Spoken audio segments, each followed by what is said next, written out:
Hello, everyone. Happy Tuesday, and welcome back to the return of Top 5. It's been a little while. Our last one was Antagonist, I think in October, so we've had a couple months off because Jason and I both had some stuff going on IRL, but I think for the most part, that's all situated, so we should be able to, the plan at least at the moment, is to return to our regularly every other Tuesday. So, Jason, good to be back with you for first top 5 of 2026. How's it going? Been a while since we chatted. Yeah, it's been a while. Yeah, it's good to be back. I'm glad talking to you. Going to be kind of what we did last year, but a little bit on the flip side because we're not completely ready to show what we liked last year, but we're going to do what we did last January to kind of start off this year and kind of go from there. Yeah, so tonight we are talking about our top 5 most anticipated games of 2026. Which was kind of a last-minute addition because I wanted to kick it off with our top 5 2025 games, not just games that we played in 2025. But thanks to our guest night, he screwed it all up. And I say that lovingly. We got Lowest Expectations joining us, and he's like, I won't be ready by then. So we're pushed that to 2 weeks from tonight, which is perfectly fine. So, Lois, good to have you back. And how's it going? How are you doing tonight? Oh, I'm doing good. Yeah, leave it to me to leave everything for the last minute and not being ready for anything at all whatsoever. At least you have a pretty good reason, and it's not just because you couldn't come up with a list, because you're doing a video on it, and it's like, okay, that makes sense. So I was like, hey, if we pushed it back, 2 weeks, would that work for you? And because he said he wanted to be on for 2025 games as well. He's like, yeah, that works. So I was like, absolutely no worries whatsoever. So we kind of scrambled last minute for a replacement topic for tonight. And I was like, hey, let's talk about our games that we're looking forward to in 2026. So glad to have you aboard. Yep. And minor spoiler for that video, I've played like 2 or 3 games from 2025, and I'm also currently in the middle of 3 of them. Okay, and so you have to wrap those up before 2 weeks from tonight. Exactly, and we'll see if I can do that. Well, here's hoping. So, and then we got another guest who it's been a while since she's been on the channel, but we got Melee K joining us. Hello, K. How's it going? Wow. Hi. How's it going? It's been a while. No, I love doing these though. They're so much fun. Yeah, I think probably the last time you were on for top 5 was probably Waifus, would be my guess, right? It must have been Waifus, yeah. That was episode 25, and this is episode 40. James would have been like, what, 360 or something? You guys did like an Xbox one? I think that was the last with him, and then with me, it was Waifus. I know he was on 360. No, he was on PS1 games, although that was the end of last year. Yeah, because we did the PS1 roulette. Because we did that in December of 2024 because it was the 30th anniversary. Oh my God. And it was already over a year ago, and it doesn't seem like it was that long ago. I know. God. 2025 just flew by. It's insane. I could look through these and figure out exactly when you guys were both last on. But either way, it's good to have you back because it's always fun to argue about things, or maybe we'll have an argue-less stream. We'll see. It's hard to scream about like what someone else is excited for. Like, how dare you be excited for that game? It's like, okay. Yeah, not quite as a potentially contentious top 5 where we're arguing about, no, this game is better and this game is better. So yeah, speaking of which, all 5 games in the thumbnail, none of those are my choices. That's typically what I try to do, is I try to put some that people are in general, like for the thumbnails. I try to do things that like most people would think of that they're probably not on any of our lists. So in fact, I forgot some of those games. Some of those games in the thumbnail, I think, are going to end up being really, really bad. Okay, yes. I forgot what I put on the thumbnail, but yes, all 5 of those are not on my list either. Wow, spoiler alert. I know, really narrow. You guys all can leave now. Yep, show's over. So, all right, let's say hi to chat here before we get going. I see James' first one in chat, or at least the first one that's showing up in Restream. If there was some before that, I'm sorry. You know what? Let's... because it doesn't show up on Restream until we start the stream, or at least until you join into the studio. So I'm pulling it up here on YouTube to make sure if there was any one thing before that. Nope, James was first. So I'm excited for nothing. So or am I? I don't know. Anyways, we got Dude over on Rumble saying howdy. What's up, Dude? I'll be doing my stream with him on Thursday for Achievement Chasers for what we achievement hunted over December. That'll be fun. Got Nightmare saying what's up, guys? Good evening, Nightmare. And the Rigor Morpheus. I don't think I recognize that name, but I love that name. That's great. Hello and welcome to Top 5. What's up, brother? I'm excited for nothing. And Rodney, I've seen you over in the Melee chats lately, but I don't know if I've seen you here in my chat. What's up, Rodney? Good to see you. Maybe we get some gems this year. Possibly. So, all right. Well, with that, for any of you who don't know, who are new to Top 5, we rank our top 5 of, our personal top 5, not a group top 5. That comes at the very end. But we start at 5, work our way up. But before we get to our number 1, we get to some honorable mentions, and then we end off with our number 1. So, and then Jason, if there's any crossover, then Jason has this system of ranking. Math equations are floating behind me right now to figure it all out. The Zach Galifianakis meme. Yeah, he's pretending to be Rain Man in Due Date, or not Due Date. It was Hangover. Hangover, yeah. And he figures out a system and ranks all the things that we said tonight in a group top 5. So that is how top 5 goes. And like I said, it's been a couple months since we've done one, but it's good to be back. So, all right, with that, we will go ahead and get started with our number 5s. And also part of the usual is that Jason always kicks us off with starting us off with number 5. So, Jason, what is your number 5 most anticipated game in 2026? Yeah, so this is going to be fun because I'm trying to put together a fantasy critic for 2026. So it's going to be kind of fun seeing everything like this to get announced, so I can kind of maybe steal people's picks and try to figure out who I'm going to get in this league, because I kind of want to do it for a stream thing too. So we'll see how that goes. But I have some potential candidates. Cool. Because we have to do that soon. But this game, I would be shocked if anybody knew that this game was coming out, let alone if anybody even cares about this game. But I just found about this today. I like to play board games, when I'm not playing games and everything like that. And there's a board game that I've always loved playing back in college with a bunch of friends. They're making a video game of it, and it's just going to be the board game as a video game. And that game is King of Tokyo. I've played that game before. Yes, it's a lot of fun. I did not know they're making a game. Is it a video game that's like in the IP, or is it just no? It's like a digital. It's like when they do Monopoly a million times as a video game. They're doing that finally as this one. So you don't have to worry about losing all the dice and all the energy cubes and all that kind of stuff. So it's something very simple. And I was like, wow, this is like the perfect thing to put on a Switch to bring to places or anything like that. I'm like, I love when a board game kind of gets translated to video games, so a lot of people can play it without knowing the rules, because the game kind of guides you with the rules and everything like that. So I'd be shocked if anybody even knew about this, let alone will put this on this list. But I'm like, smaller games like this that had a following back then that kind of gives them extra life, I'm a huge fan of when that happens. So yeah, that's why it made my number 5, just because, again, I know it's something I'm going to buy and it's something I'm going to play, at friend's house, and I don't have to worry about bringing, the actual board over anymore. And if it has all the extra characters and all the extra expansions for it, that's going to be pretty cool too.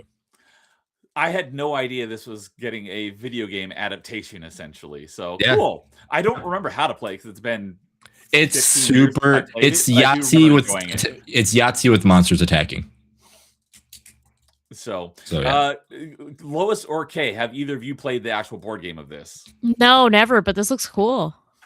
Is there any video of it, or is it just still images? Just still image. I literally found about this today, and I was like, this is pretty freaking cool. And I had my number 5 spot between a couple. My goal this time was the games that were announced for this year or possibly announced for this year is what I wanted to do, because there's obviously games and later on that could come out, but these are the ones that are I'm fairly certain these come out this year that are coming. And the one that I had at my 5 spot got knocked out because I don't think it's going to come out this year. So, but yeah.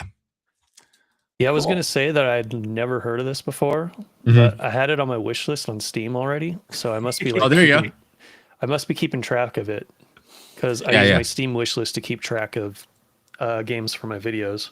Yep. But I don't know anything about it. Is it What's like that? James, where like half of Steam is on his wish list? Oh, it's currently 3,174. Okay, so yeah, Jeez. Damn, a I big think you might list. be beating us. I Yeah. don't know. Ours is roughly around the same, I think. Yeah. So if you see the picture that's up right now with the like the attack and all that stuff, like the goal is to stay in Tokyo, and you roll dice. So like if you deal damage to the character and the monster dies, you lose. If you get energy cubes, your monster can do energy attacks that you draw from cards, and then you also have special abilities. But your goal is to stay in Tokyo to get enough points or deal enough damage to the monster that's in Tokyo to kill that monster, and you take over Tokyo and win the game that way. So there's a couple ways to win and rules around how you do it depending on how many people you play. Yeah, well, If this thing has online, that's going to be amazing. I doubt it will, but if it has an online component to it, that'd be freaking amazing too. I can't imagine that a board game would not have an online. I mean, it's That's the whole point. It's a pretty cheap game, and it took Monopoly's like a million tries to get the actually online to work. What? So I'm not going to be surprised if it doesn't have it, but it would be really cool if it does. Wow, I would be blown away if they made a board game and it didn't have online multiplayer. It's like that's the whole point of making a digital version of a board game. Yeah. So yeah, my roommate I was out of college by that time, but I had a roommate and he was huge into video or board games. So we had a huge board game collection, and this was one of them. So it's been a long time since I played it, but I did play this plenty of times. So, well, cool, interesting. I'm glad I know that there's a digital adaptation of that now, or at least there will be. Does it have a no, just release date 2026. No, I think estimated date. the thing that I saw was March, April, or May, or like around there. Like that's the thing that I was reading at work. Springtime release. All right. Mm-hmm. So cool. All right. And I I missed someone in chat that so October Mike is here. What's up, October Mike? Good to see you, buddy. I understood that's supposed to be those games that we played in 2025. Yeah, that's going to be next episode of Top 5, 2 weeks from tonight. So, and I saw that Rigor Morpheus subscribed to the channel, so I appreciate that. Thank you. And yeah, no one else hears it, but I have I don't think the sound shows up on stream either, but I hear it. It has the achievement unlock sound, or the rare one with the diamond, and it's really loud. So that's why you heard me like jump a little bit when the notification popped up, if you notice. But so cool. All right. Well, let's go with Kay next. It's been a long time since he's been on Top 5. So, Kay, what is your number 5 most anticipated game of 2026? Sure thing. Well, it's really weird that I picked one that was actually shown in the Game Awards. I did not expect that. But there was actually quite a few good announcements during that. So the one that I picked for my number 5, and I actually find the number 5 to be the hardest spot because you're always knocking something out in favor of it. And you're kind of like setting the standard there. But my number 5 is Stupid Never Dies, which is that zombie action RPG that they announced. And what got me so hooked on that was the fact that they were very much like early 2000s, like almost MCR Blink 182 type energy with the trailer. Okay. And it was just super like, I don't know. There's just something about that energy I was super into. But the combat looks really fun in this, and it looks very like Lollipop Chainsaw inspired to me. Okay. Isn't it made by the person that did that? Is it? I have no idea. I haven't looked into it deeply enough. I thought it was, but I could be mistaken on that. It feels like yeah, and it gives very like Sega Genesis or Sega vibes from back then too. That's the other thing I got from it. 150%. So I just thought this looked super cool as an aesthetic, and I want to see a wave of these kinds of games come back. This might be the beginning of it. But I thought the trailer was super fun. And who doesn't love Lollipop Chainsaw type games? So yeah, it was an easy number 5. I'm totally with you on this one. This was my favorite game at the Game Awards. Yes, it was. I have another game that I loved in the Game Awards, but I don't think it's coming out this year, so it won't be on my list. But there's a few that were actually really good during that, and this was definitely like one of them. Like, whoa, hold up, are we returning to like peak? Are we getting back to the early 2000s? I love this kind of gaming, so I agree with Jason. Very Sega energy, and that's kind of what pulled me into. Okay, yeah, it looks. Yeah, I haven't played Lollipop Chainsaw, but I know that was kind of like a cult hit. But would you say It's it looks like hack and slash. Is that probably? Yeah. So Yeah, actually, very much so. the developer was an ex Capcom guy who did Devil May Cry 4, original Dragon's Dogma, and Resident Evil 4. He did a lot of the Yeah. combat for that. That makes Okay. sense. That I knew makes so much he sense came knowing from that. somewhere. I just can't remember where. Yeah. I see a bit of the Devil May Cry in it as well. James says it might make seeing girls great again. Please. I know. Cool. Seriously. I know well, I didn't catch all of the Game Awards, so I don't know if I caught this one or not, but yeah, interesting. It's It was in the worth middle. looking through those announcements. Like, I think this was the best announcements I've seen out from a Game Award show in a very long time. It was close. It was missing one thing that I was very sad that wasn't there. But Are you allowed to say or no? yeah. Okay. I mean, I don't know if it like ruins different shows. No. I really thought the Part 3 remake was going to be announced there because like everything was leading up to it. So I mean, I just worked myself into a shoot. I'm like, it's going to be that's going to be there. It never was going to be there, kind of thing. So, but yes, a lot of stuff. Yeah, that's all I can say is like maybe. Yeah, They're probably just going to do their own thing. likely. Oh, since we're talking about stuff that is planning to come out, so Nightmare, that one also, or not Nightmare, Nightmare's in chat. Lowest Expectations, that one also just says 2026, doesn't have a release date. Yeah. Okay. Yeah, this is just 2026. And then the other thing I wanted to mention for as much as we can for all these games is what they're coming out on. So King of Tokyo is I just did a quick search and I see it says consoles and PC. Do we know what consoles it's on? Is it gonna be on everything? I believe everything. Yeah, I know it was coming out for the Switch because I already put a pre-order in it. So okay. Gotcha. And then for Stupid Never Dies, have they announced what platforms that will be on? I think everything. I'd be I shocked would if it's not. assume this is going to be an everything type thing. I mean, the Switch 2 might get excluded from that, but I would see it being an Xbox, PlayStation likely. But I only saw the Steam thing. So. I did a quick Google search of it as well, and the only thing I'm seeing is Windows. So it could be PC only, at least for now. I A mean, lot of times they release on PC and they release on consoles later. Yeah. It's still early for the game too, so we'll see. So okay. Cool. And dude says Square Enix loves shooting itself in the foot recently. Yeah. True. I haven't really followed Square Enix, so I don't really know what he's referring to. It's not your genre of games, Neo, at all. Let's just say Square Enix might be getting bought out, or something might happen to them. I don't know if I've played any Square Enix published or developed games, but I played Square Enix published, like published games. Just not. I don't know if I played any Square Enix developed games. So, all right. Let's go. Lowest, how about you? What is your number 5? Well, my number 5 is Metroidvania, so I think Neo is going to like this one. I accidentally flashed it on screen, if anyone caught that earlier, but I did not, but I have one in mind that I will let you know as soon as you pull it up here. Oh, I've not. Oh, Mariachi Legends. I forgot this game exists. So I do remember seeing this and I am very intrigued by it. So go ahead and tell us about it. Yeah, this one recently got, I don't think a release date. It got a release window, which is Q2. So it should come out in the April, May, June area, somewhere around there. But yeah, this game is based off of Mexican something. And the art style is amazing. It's probably going to be the best looking Metroidvania of 2026. Very well. I actually have. What's that? Could be. Although I don't really. I have one other in mind that I know is coming in 2026, but I'm trying to think of what else would be coming in 2026 that's Metroidvania. I'm not. I have 2 more Metroidvanias in my honorable mentions. I thought this one was the best out of the 3. And I'm very intrigued by this one. I actually think. Baby, look at her. Yeah.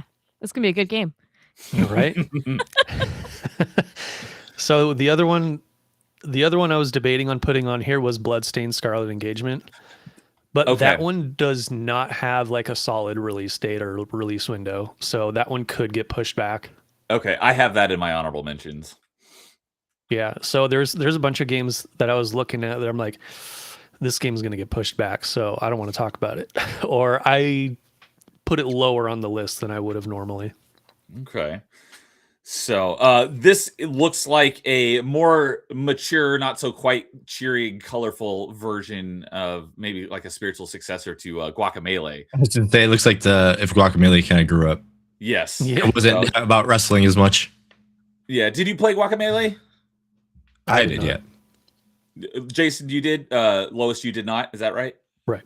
Okay. I think you would like it. You should try it. I liked both I probably would like Guacamelees. it.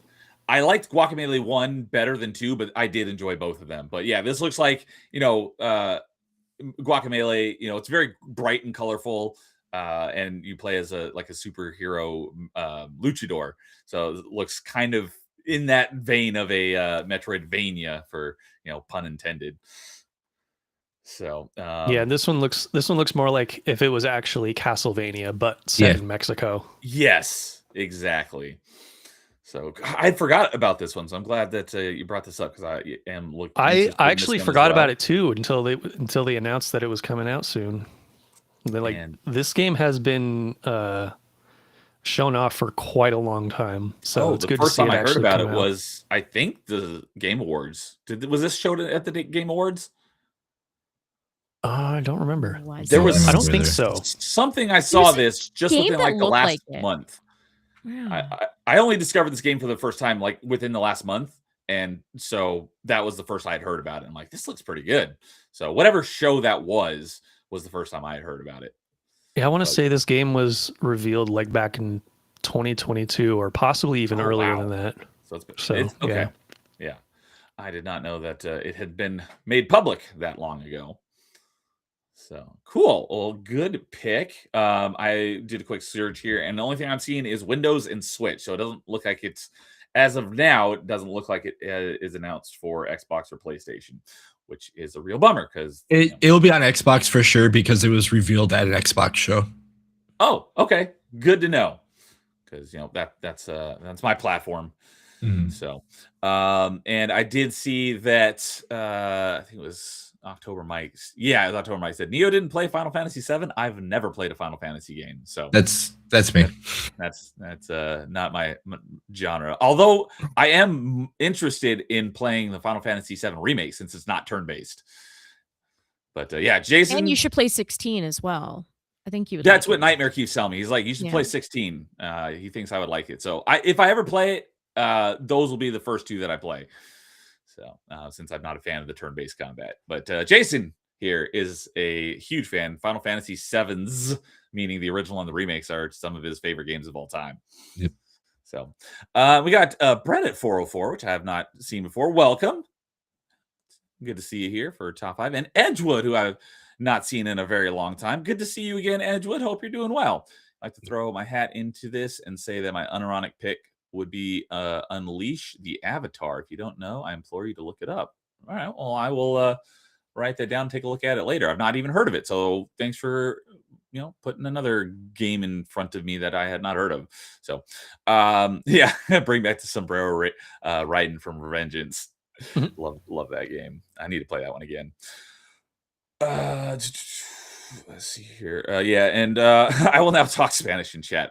My Spanish is very hablo uno poquito español, very, very, very, very little. So yeah, there is Nightmare saying Neo play Final Fantasy 16. I can guarantee you I won't be playing any Final Fantasy 7 or Final Fantasy games this year, but in the future I might. So all right. Well, that leaves me for wrapping up our number 5. So my number 5 is a kind of like a spiritual successor, in that it's the next first-person automation game. Because I know Lowest Expectations and I are both huge fans of Satisfactory, and this is kind of like the next progression of that. And it's in early access, but it has not had its 1.0 release yet. So I was like, it hasn't had a 1.0 release yet, so it counts for this list. And it is called Star Rupture. I bet Lois has probably heard of this one, right? It's literally popped up as soon as I clicked on the search window. So, so you didn't have to type anything in. Oh, wait a minute. This came out today. Today? Came out of. It's early access, I think, right? Yeah. Oh, yeah. It still says early access, but yeah. Okay, I don't know exactly how Steam qualifies launch dates, but So I knew it was in early access. So if it just released today, well, I did not realize that, and I'm sorry. And I made this list before today. right. So what Steam does is they'll have the launch day for the early access version, and then when they launch in 1.0, that date gets replaced with the 1.0 launch date. Oh, so today literally could have been the 1.0 launch date. Today looks like the early access launch Oh, because okay. yeah, there would be two different. There would be recent Yeah. reviews and all reviews here if it released earlier than this. Okay. Well, So that you're makes me fine. feel- Early access doesn't count. The game's That not out makes me yet. feel a little bit better. I can tell you that with the exception. Well, no, never mind, because I was about to say that all my games I probably won't be playing on day one, but a few of these I will very likely be playing on day one, so I am not going to say that. But anyways, Star Rupture is basically, like I said, it's very similar to Satisfactory in that it's a building and automation game, but it's more so like if you combined, you still had the first person automation aspect and kind of the setting of Satisfactory, but there's more combat and stuff in it, like Factorio, which Lois, you're a big fan of Factorio too, right? Oh, I love Factorio. I thought so. So I haven't actually played Factorio, but I've seen it. So I know it has more combat in it, where Satisfactory has very little combat. And it does have combat, but it's not a focus of it at all. It's more about the exploration and the building with slight bits of combat, which is what I like about it. But for this Satisfactory, you have to you go to the combat in Satisfactory. In Factorio, the combat comes to you. Exactly. So I like that for Satisfactory because it's very like calm, chill game. You don't have to worry about your stuff getting destroyed like in Satisfactory. You're going to build turrets and stuff to fend off waves of enemies and stuff. So this is kind of like a combination of the two. So it is as far as I know, it has co-op. I believe it's up to 4-player co-op. I could be wrong about that, but I'm pretty sure it's up to 4-player combat. And it is a first-person shooter and building an automation game with more of a focus on combat, where you get guns and upgrades, and there's bugs and creatures on the planet that you have to fight, and waves. And there are like some of the things that you build are turrets to defend your stuff. So it's basically if you were to meld Satisfactory and Factorio together into one game. And the reason why it's called Star Rupture is I don't know how this mechanic works into the game yet, but every so often the star that the planet you're on is orbiting like goes nova, and this huge like wave of fire like wipes out like all life on the planet that isn't like shielded in bunkers or something.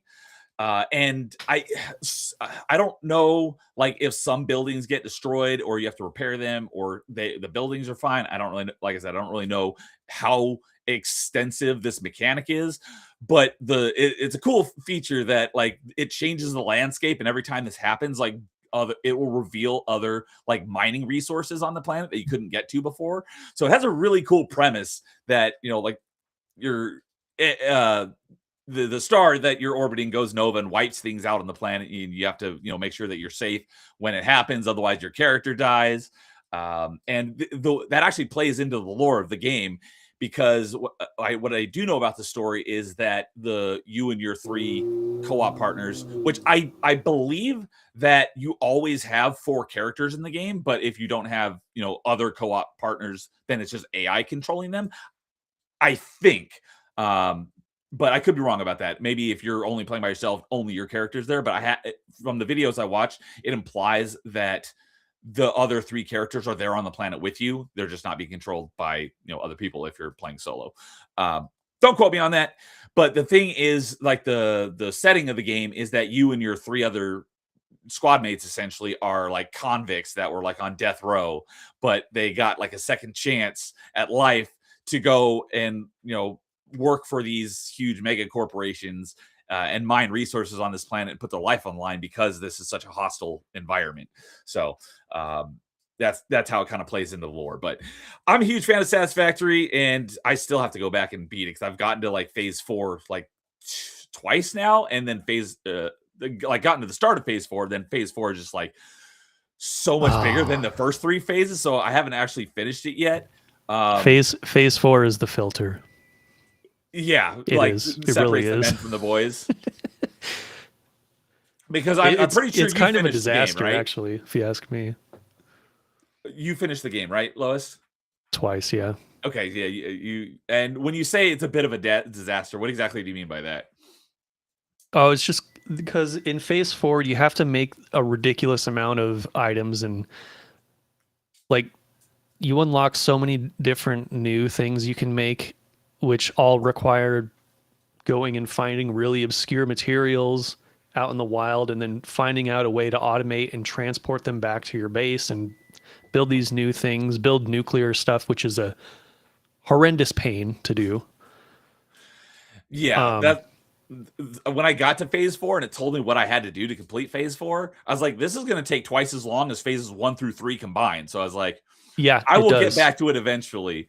But either way, I love that game a lot. On the last episode of Party Chat, we did a topic of if you had a year with no internet, what 5 games would you pick? Satisfactory was one of them. I'd finally have enough time to finally get through it. But this is like Satisfactory with more of a focus on combat, and it looks really good, and you can play it in co-op. I love these sci-fi first-person settings. And so, yeah, this game looks freaking great. And this one, I'm pretty sure I won't be playing anytime soon, but I definitely look forward to playing this at some point. Yeah, it's going to be hard waiting for 1.0 because I have like a personal rule that I don't play early access games. The first early access game I ever played was Satisfactory. I bought that in November of 23, and then it came out of early access in June or July of 24. So yep, and also it's funny because I was actually looking at this game like a couple days ago, so having it brought up now is actually kind of ironic. Yeah, so this game looks great. I will play it at some point. I doubt I'll get to it this year, but I definitely look forward to playing it at some point because it looks like a couple of great not RPG genre mechanics that I really like, meshed into one. So this looks pretty good. So, all right. Let's see here. James says play the best Final Fantasy Dirge of Cerberus. That's what I said on that town hall that one time. It's gonna cause a fight. It's gonna cause domestic after this. I haven't actually played that one, but that is the one I was most interested in playing. So, all right. So this is why you need Dyson spheres. People harness that power. That's another one in that genre of Satisfactory that I was gonna play, and then it left Game Pass, but I'll still probably buy it and play it at one point. Is Dyson Sphere Program, which kind of takes the Satisfactory aspect, and although it's more from a it's not a first-person game. It's more of like the top-down, like Factorio. But instead of just like mining on one planet, you're mining like entire like solar systems, and like as you expand, you like mine like the entire galaxy. So that one looks really interesting as well, but I have not played that one yet. So yeah, I need to try that one so I can lose another 1,000 hours. It definitely looks like a 1,000-hour game for sure. So, all right, let's see here. So now we'll do it for our number 5s. So, let's go with K to kick off our number 4s. Ooh, I'm excited about this one. I mean, I'm excited about all of them, but this one, it almost went higher up on my list. And I was like, no, there's other qualities about other games that just slightly beat it. So I was a huge fan back in the day of going to the arcade and playing those arcade machines where you've got like the steering wheel and everything, and you're doing like anime racing games. I love that stuff, like Maximum Tune, Initial D, all that kind of stuff. Hydro Thunder. I love racing games in the arcade. That is just like something that excites me. I mentioned Hydro Thunder because of Jason and his brother. Yeah. Oh, is that like a thing that you did? My brother is the best Hydro Thunder player probably in the world. Holy According to Arcade, the world record holding, stuff like that, my brother's number 1 in the world. Holy, that's awesome. Yeah. And he has an actual arcade cabinet, right? I did. I had to sell it. It broke finally. Oh, that sucks. Oh, no. Yeah, I got so my monitor, usually when arcade monitors break, they go this way, right? Like your normal, tube TV. Yeah. And that could be fixed. Mine went this way. And that is like the worst that happened. So they told me it was going to cost me like $2,500 to get a brand new monitor, and I had one of the deluxe editions, so I needed like a big one. So yeah, unfortunately, it had to be put to rest. Oh, that pains me. Yeah, but So, but yeah, he's still ridiculously good. Went to Galloping Ghost for the meetup for meeting Canadian, everything like that, and yeah, it was fun playing that again. But man, my brother's time is ridiculous because I play it and I'm like, how am I literally 8 seconds behind him and I'm doing everything perfect? so But that's just how insane he is. Talks about the arcade cabinet. Eh, It almost is cheaper to just replace it with a different arcade cabinet than bother with. oh yeah, we bought the thing for $200. Oh wow. Okay, yeah. We That's got a the good thing. deal. Yeah, we bought it for a stupid cheap price. We bought it for $200 and put $300 into working because we wanted a brand new motor for the wheel and we wanted the shifter, new rubber bands for the shifter and stuff like that. So we put more money into it, which really wasn't that much, than we did buying it. So yeah, it was like a $500 investment, and then we ended up selling the parts for it for a crazy amount. So we made out ahead, and I had it for quite a few years. So it sucks that it's gone, but it's yeah. And it all turned out. So as long as you made it back, yeah, that's a big. Oh yeah. It's yeah. Sorry to derail you there, Kay. No, I was very intrigued. Don't worry. Screamer is my number 4. And as far as I know, this is just a Steam release. I don't know. I haven't seen it on console yet, but I think it would fit really well in console. Essentially, as I was describing, it's one of those anime racing type games, high octane. I like it based on that image there. Super nitro type, like Burnout almost, but you have like combat involved in it as well. There's like different like teams that you're on, and it's an anime storyline. So you'll have like cutscenes in between that'll like kind of tell a story. I'm a sucker for these kinds of games, and the fact that there's a bit of vehicular combat to it as well, and that's kind of the quirk to it. Oh, it's gonna be so good. Look at the dog with the glass. Like, how can you not love this game? This looks great. Yeah. Did you play TXR this last year? No, I haven't played TXR. Play if you get a chance. It's $50, and I don't know if it's worth 50. I mean, it is and it isn't. But if you get a chance to play Tokyo Extreme Racer, play it. You'll get a really good fix. I really want to play it. Yeah. Yeah, it's really fun. Like it was my Steam Deck game for like a month, and I couldn't put it down. Yeah, I love those games. So I just did a Google search of it to find out what platforms it's on, and I found another game called Screamer, and it's a racing game from the 90s. Do you know if this is any relation? Oh, it could be. This is the first I've heard of this game, so maybe. I saw this game specifically. I was like, this is super cool, but that would be cool if it's like a spiritual successor or something. Yeah. It says the new reboot of the series was announced at Game Awards. So yeah, it is the same franchise. So, when did they mention this at the Game Awards? I just saw this randomly on my own. I think it was before everything. It was Game Awards 2024. Oh, okay. I was like, I do not remember this from the Game Awards this year. Okay, yeah. It came out in 95, the original one. So oh shoot. Okay. I gotta check out the original then. I just saw this, and like the second I saw the art style and everything, I was like, oh, this is very like arcade style racer. And then I looked more into it as like, ooh, combat and the nitro and everything is like, yeah, this is like the formula of the best racing games that exist. So like just instantly sold. And it was hard not to put this higher up on my list, but there's just so many good games coming out.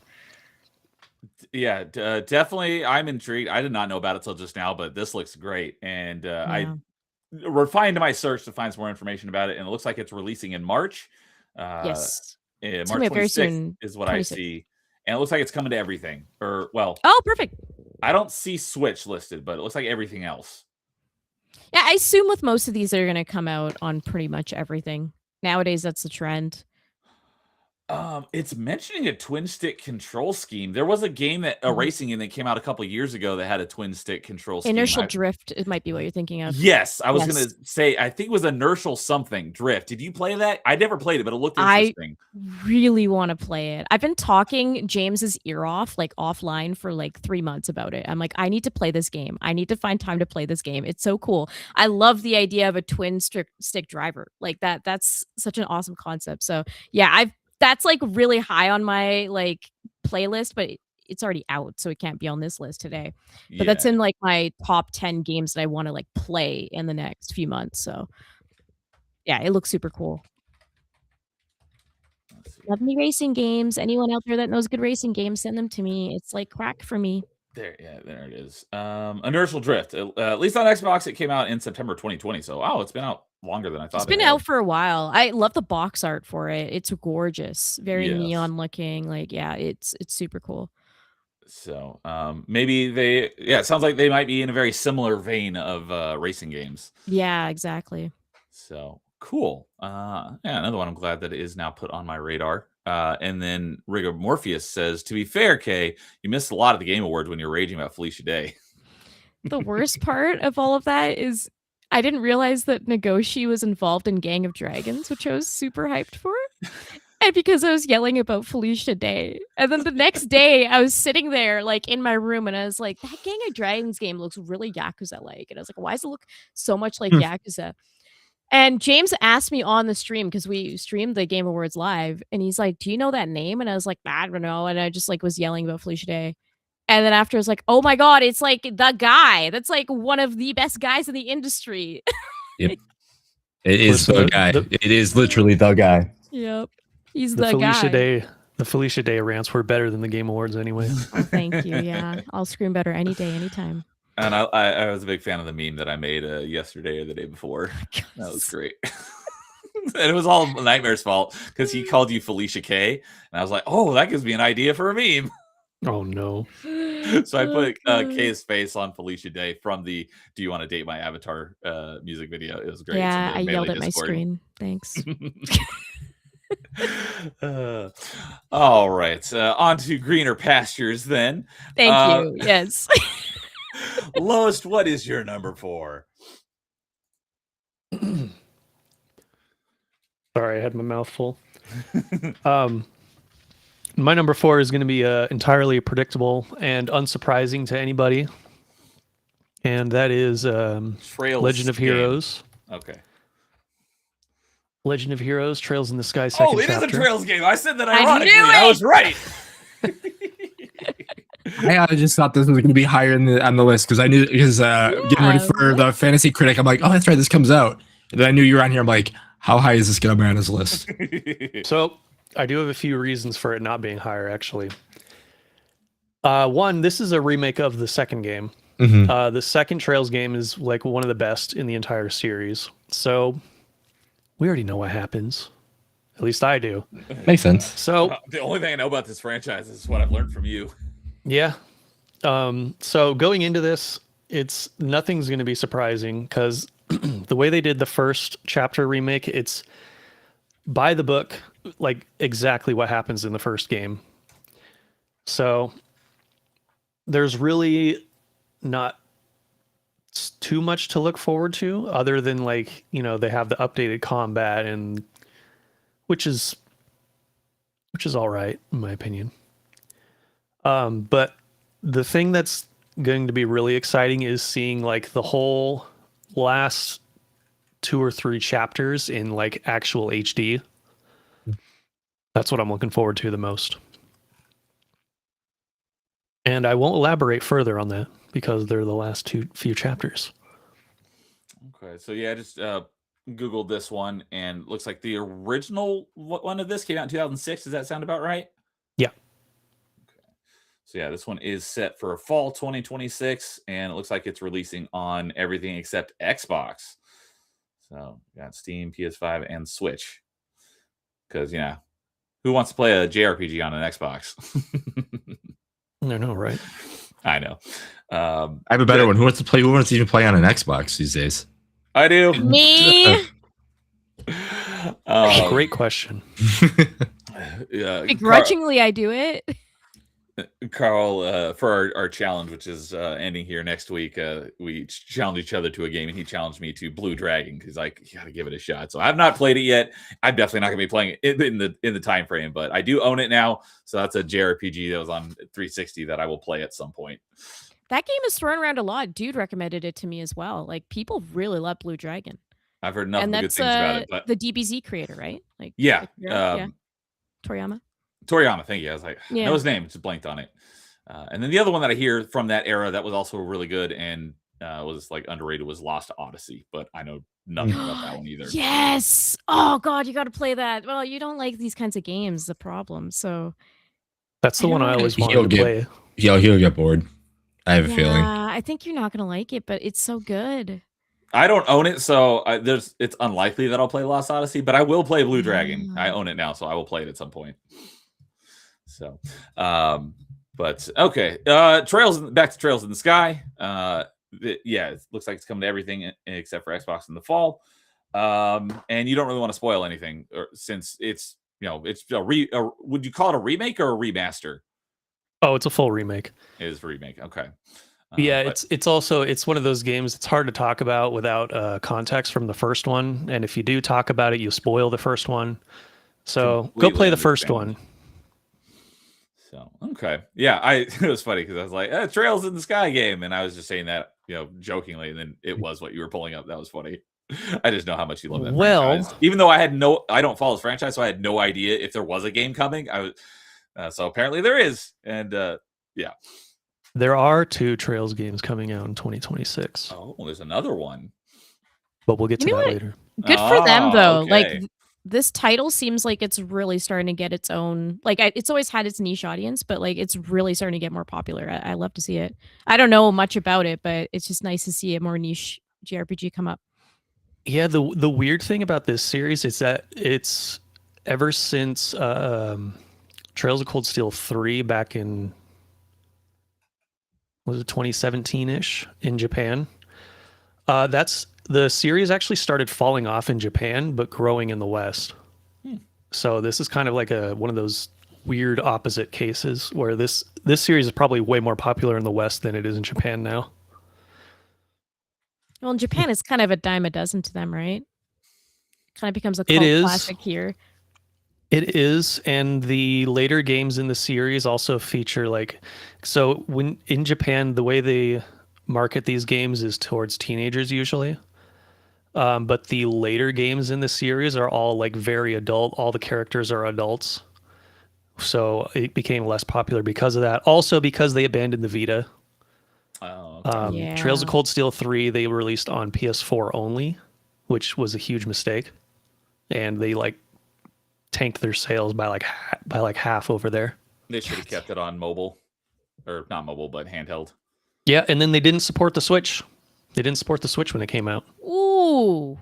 That's It like wasn't a golden silly. opportunity for a game like this. Yeah, it wasn't until the game started getting localized in 2019 when they started porting them to Switch.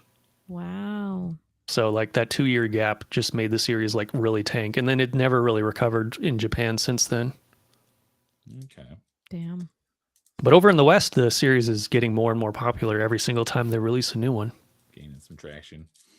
Oh, and Cool. apparently these remakes are doing better than the current up-to-date iterations as well.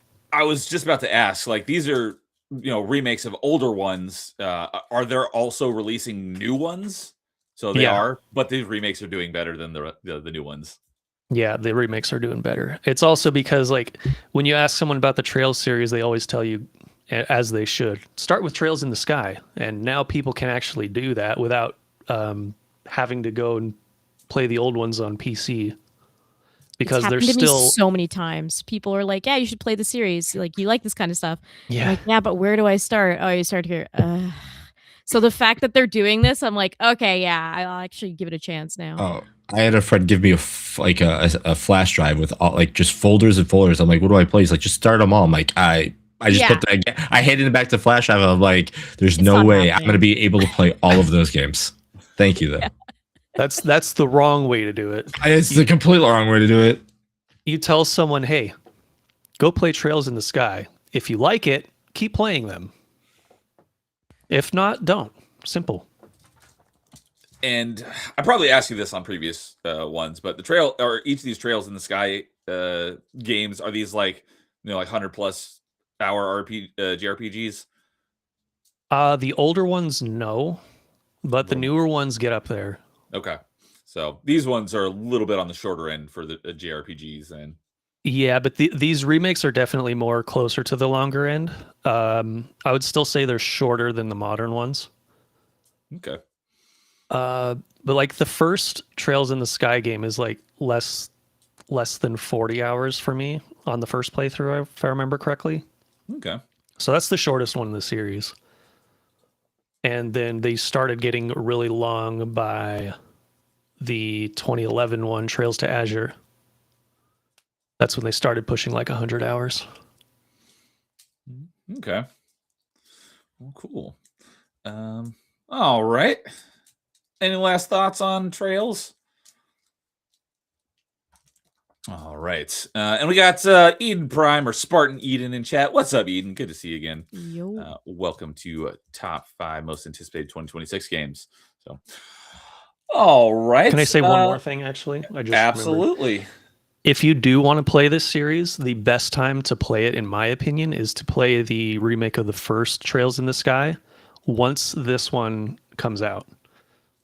Because if you do that, then you'll have way less chance of being spoiled, because there's spoilers abound in this one that you won't understand unless you play the first one. So, okay. So yeah, you're just recommending play the first one before you play this one. Yeah, and also the first one, the way the first one ends, you don't want to have a big gap between the two. Gotcha. So I'm trying to keep it vague, but So try to like line it up so you beat the first one right as the second one comes out. Yes. Gotcha. All right. All right. Also, don't watch any of the trailers because they spoil their own games in them. Idiots. A lot of games do that now. Or a lot of just media in general do it now, especially if you know like a lot about it. You're like, wait a second.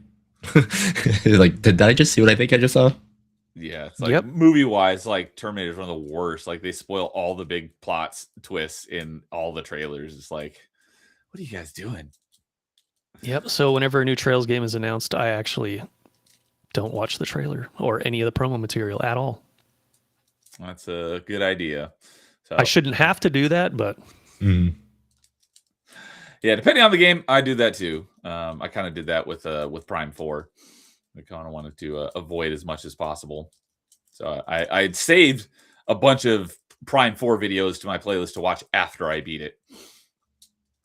So nice.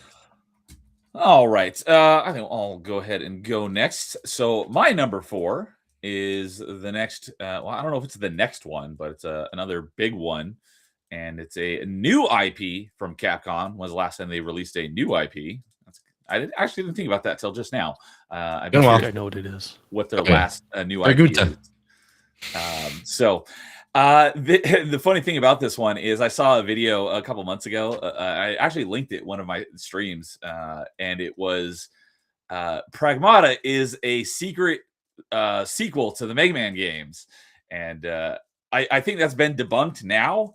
Oh yeah, but the video itself was pretty interesting. So this was first announced, I want to say in like 2023, and I'm like, I have no idea what this is, but this looks intriguing. And it might have been earlier than that, actually. It was earlier than that because we always joked around this is a Capcom game that they just threw everything at it and it will never ever come out because they don't even know what it is.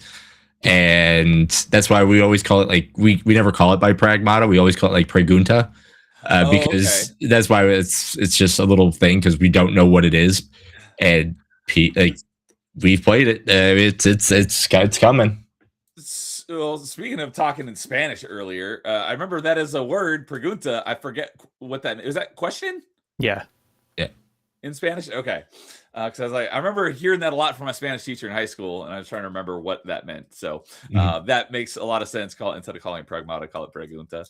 So yeah, I knew that I was very interested in this, although I knew next to nothing about it. So I did have it on my list when I made this list a couple days ago, and I was like, you know what? I still know almost nothing about this game.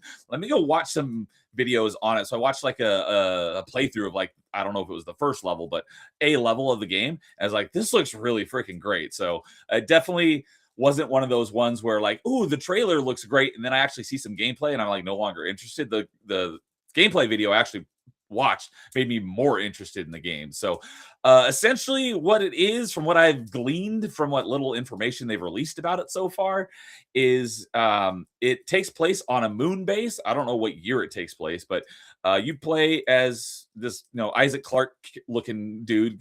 I don't even know if you ever see his face since he's in this full suit of armor. Although I do know that you see Isaac Clarke's face in Dead Space, but I haven't played them yet. So I have no idea what he looks like. Heck, he could be a robot for all we know. But they imply at least that he's a human, and his name is Hugh, which I was like, that's a really kind of a lame name for a main protagonist, Hugh. But anyways, his name is Hugh, and you have this little girl. I think her name is Diane or Diana. And she's Diana. Thank you. She's like an android robot of some kind, and it looks. When I watched the video today, it gave me kind of a lot of Mass Effect vibes in the gameplay department. So. It's third-person shooter, and she kind of hangs out on your back, and because she's a robot, she has like these different like abilities. So it's almost kind of like the biotics in Mass Effect, where that there's she does these things that that's the other thing, is that from what I can tell, all the enemies you fight in the game are also robots. I don't know if there are any other humans in the game. I could be wrong about that, but from what I've seen, all the enemies that they fought were robots. And so she is able to like hack robots and do these things that affect, like maybe slow them down or may like link them together. So if you do damage to one robot, it damages the other. So it's kind of like a technological based biotic system from Mass Effect. So it kind of gave me Mass Effect combat vibes. So I'm really interested in this, and anything that takes place like on a cool like space station, or in this case a moon base, definitely it has me intrigued in the setting. The end of the demo I watched, they fight this big robot that's guarding this room. And the boss fights looked pretty cool. The thing that I'm really interested to learn more about is while you're in the middle of combat, it seems like two things are going on at the same time. You're actually you have a gun where you're shooting at the robots, and obviously, hitting him in the head does more damage than hitting him in the arms or whatever. But there's also like this little grid on screen. I have no idea what's going on there, but it's almost like you're playing a hacking, not even like a mini game, more of like a micro game, because it's like you have like 1 or 2 seconds to do it. Like I said, I don't know how it works, but you're like doing this whole separate micro hacking game while you're doing combat, and if you pull it off, it affects like how much damage you do to the robots, or it might affect like when Diana's doing things to slow robots down. If you pull off this mini game, you might slow them down even more than you would have if you failed it, or So yeah, so as that's going more, go ahead and tell us more. Well, Neo, you should play the demo.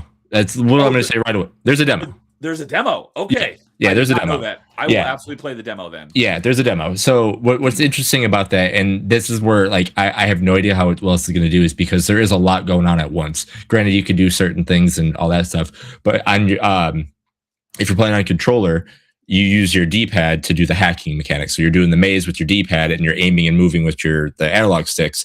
So if there's going to be like multiple enemies on screen, like say 8 or something like that, that's where I'm going to be very interested to seeing how hard it is to do all of this all at once. But again, you can kind of slow yourself down. But yeah, like there's a lot going on to do more damage, to hack into everything like that, to play both characters. But yes, it does. It's cool. So I did not know there was a demo, so I will absolutely play the demo. So, but yeah, it looks really cool, interesting combat. Like I said, I love the setting. I know I literally know nothing about the plot. But the fact that you're basically like almost like playing 2 separate games at the same time is really interesting. And then what was the other thing I was going to mention about it? And I just thought about it a second ago. Oh, the other thing that I doubt it, but given the setting, you're in this moon base, it would be really cool if it had some Metroidvania elements and you get new abilities that allow you to reach new areas of the base. That would be a cherry on top. I don't think so. I think it's going to be a pretty linear level-based game. But if it is like this interconnected world, that would just make it even better, in my opinion. There will be updated. There will be like, I don't know what they'll use, but I'm sure there'll be some type of updating, because both characters, well, especially Diana's going to be like your robot companion kind of thing, or android companion, or whatever. I forgot the name they name it. So, but yeah, we're finally getting to see a little bit more about it, and everything I'm seeing about it is making me more interested in playing it. So I am very intrigued by Pragmata. So, I haven't played the and- demo either, but this game looks like it has huge potential. yeah. And I just did a It's quick gonna be Google something. search. It says releases in April 24. So that's awesome. Yep. And April platforms say it's 23rd here. coming. Okay. Yeah. So late April, and it looks like it's coming to everything except for Switch. So No, it's coming to Switch too. oh, okay. Then the little Google That makes me nervous thing is that it's going to be on the Switch. is incomplete. Then Well, see, you shouldn't be nervous because it's using the RE engine, and RE engine is optimized on everything. Yeah. So I'm that's assuming why Switch 2 only. Switch 2 only. Yeah, Switch 2 yeah. only. Yeah. Too specific, but still. heck, performance is not great on it. I was very impressed by how good looking and how smoothly Prime 4 ran on Switch 1. I was very impressed by that. So, not that has anything to do with this. I was just, for a nearly 10-year-old piece of hardware running a brand new game. Yeah. I was impressed. But that would make sense if it's only on Switch 2. So, well, cool. But Those loading times, though. When when you're transitioning between areas, that really did not help. But when I eventually get to playing Pragmata, I can pretty much guarantee I probably won't be playing it at release, but I hope to play it this year. But I will absolutely be playing it on Xbox at some point. So that is my number 4. I have this game in my honorable mentions as well. Cool. So, and if there is maybe, like I said, there was the theory video that this is a secret, sequel to the Mega Man games, which I'm a huge fan of the Mega Man franchise. Like I said, I think that's been debunked now. I can't say for certain, but given that it's also Capcom, maybe they'll throw in some little Easter eggs here and there. Maybe you'll get like a blue suit instead of a white one. You'll maybe look like Mega Man. If it sells well, they'll put tons of costumes in the game. Like that's just what Capcom does. Because I know you can get a full Mega Man costume in Dead Rising. That's also Capcom. Devil May Cry, you get the Buster as well. Oh, okay. Yeah. Oh, and October Mike says he played the demo. It's kind of interesting how it's a third-person shooter with hacking mechanics during combat. Yeah, exactly. So I don't, like I said, I don't really understand how that works yet. But now that I know that there is a playable demo, I'm gonna go play that and I'll figure it out for myself. But this game looks really good, so I'm very intrigued by this one. So, all right, that leaves us with Jason to finish off our number 4s. Yeah, so this is the first time really in top 5 where I've had a 3A and a 3B. So I'm just trying to figure out which one I'm gonna talk about first. Because you'll, as I talk about them, you'll kind of figure out why I have missed 3A, 3Bs because they're almost identical but different in game. To be fair, my number 2 and my number 3, I flipped them about an hour before we started the stream because they were in a different order than they were when I wrote this list. I've almost flipped mine like 3 times as well. Yeah, I'm just gonna keep them the way it is because literally I have 3A, 3B, and I'll just talk about this one next. One that I'm looking forward to is Phantom Blade Zero. Okay, I've been hearing about this game a bunch. I don't know that I've seen that much about it. It's a game, you'll absolutely love it. For everything that it's a Souls-like game if it wasn't a Souls-like.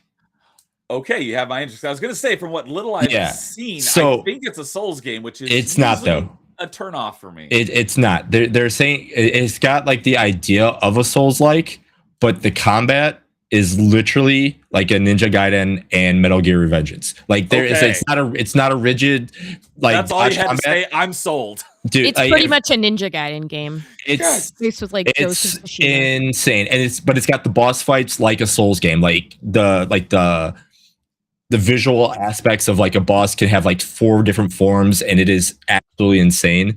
It is and the way the game even looks, I don't even know how that's possible.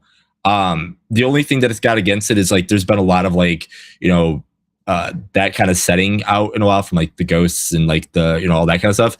That's the only thing it's got against it, but I don't care. Like it looks great, and I don't care what setting as long as the story is fun and the combat, which the gameplay and the combat look amazing. I'm sold on it. All right, well, it's now in my honorable mentions. Yeah, no, some of the like the pairing mechanics that is on there, like that, not even doing much, is like you can literally parry every attack, and the way he does motions for each individual weapon, and like you can switch stuff like that and do other things. I mean, it is just a visual spectacle, and it's crazy. And then the one boss fight that we got to see is like, I mean, it literally had 3 forms, and you're just like, holy cow! And it wasn't even part of the main stories. They're like, oh yeah, this was just a side quest that you could have done, but this is what you have to look forward to, like this gigantic story mode here that if you would have done something else, this fight might have not have shown up. And it's like, okay, there's your Souls-like stuff right there, but it's just have fun with this combat. Yeah, when I first saw this, it reminded me of Sekiro a bit. Mm-hmm. That's kind of what it makes me think of, seeing what I'm seeing on the screen here. Yeah, it was like Ninja Gaiden Sekiro. It's like what like challenging hack and slashes used to be. And Sekiro is more of a Souls game, but it kind of fits within that window to me. It's not quite at like a an Elden Ring, Dark Souls. No, especially with the way the character moves, like you can tell when something like is a Souls, like how the combat is. You have to. That's your restriction. Is like, oh, that's why it's hard to. You have to counter this. This is like, oh no, have fun. Just do your thing. Yeah. Yeah, I think it's going to be great. Okay. So yeah, I looked it up. It looks like it's launching in September, and it's coming to PC and PlayStation. So since it's not coming to Xbox, I just added it to my Steam wish list. Yep. S Game Studio. They're new. Their first game. I was like, they're new. I don't see any other games. Yep, they're new. Honestly, really ambitious for a new game, like a new studio. That's why no one ever thought this thing was a real. Like it goes back to the Pragmata thing. Like no one, like because this has been shown off now for 2 years, I think, maybe more, and everybody's like, okay, that's just a game that's just never going to come out because of everything and the way it looked. And you're like, you're a new studio just doing all this. Is like, okay, good luck. And yeah, it's coming out this year. I think it's because UE5 is so standardized now. It's probably way easier for people to get up to par with like AAA. Yeah, it's crazy what UE5 can do and how good it looks. And yeah, it's like the barrier, it's still quite difficult to, develop a game, but the barrier to entry is just getting lower and lower for video games every year. And Unreal Engine 5 is doing a lot to lower that threshold. That's why I always tell people, if you're interested in making a game, go and do it. It's never been easier. Like, just go and pursue it. So, cool. Phantom Blade Zero. All right. Yeah, I'd heard of it. I knew next to nothing about it. I was like, oh, it's a Souls game. We'll see. And since it sounds like it's not actually a Souls game. No, the director says, like, I hate that they're comparing us to a Souls game. We're not one. He keeps saying that. It's like, we might have some elements, but we're not one. That is definitely a positive in my book. So, all right. I'm sold.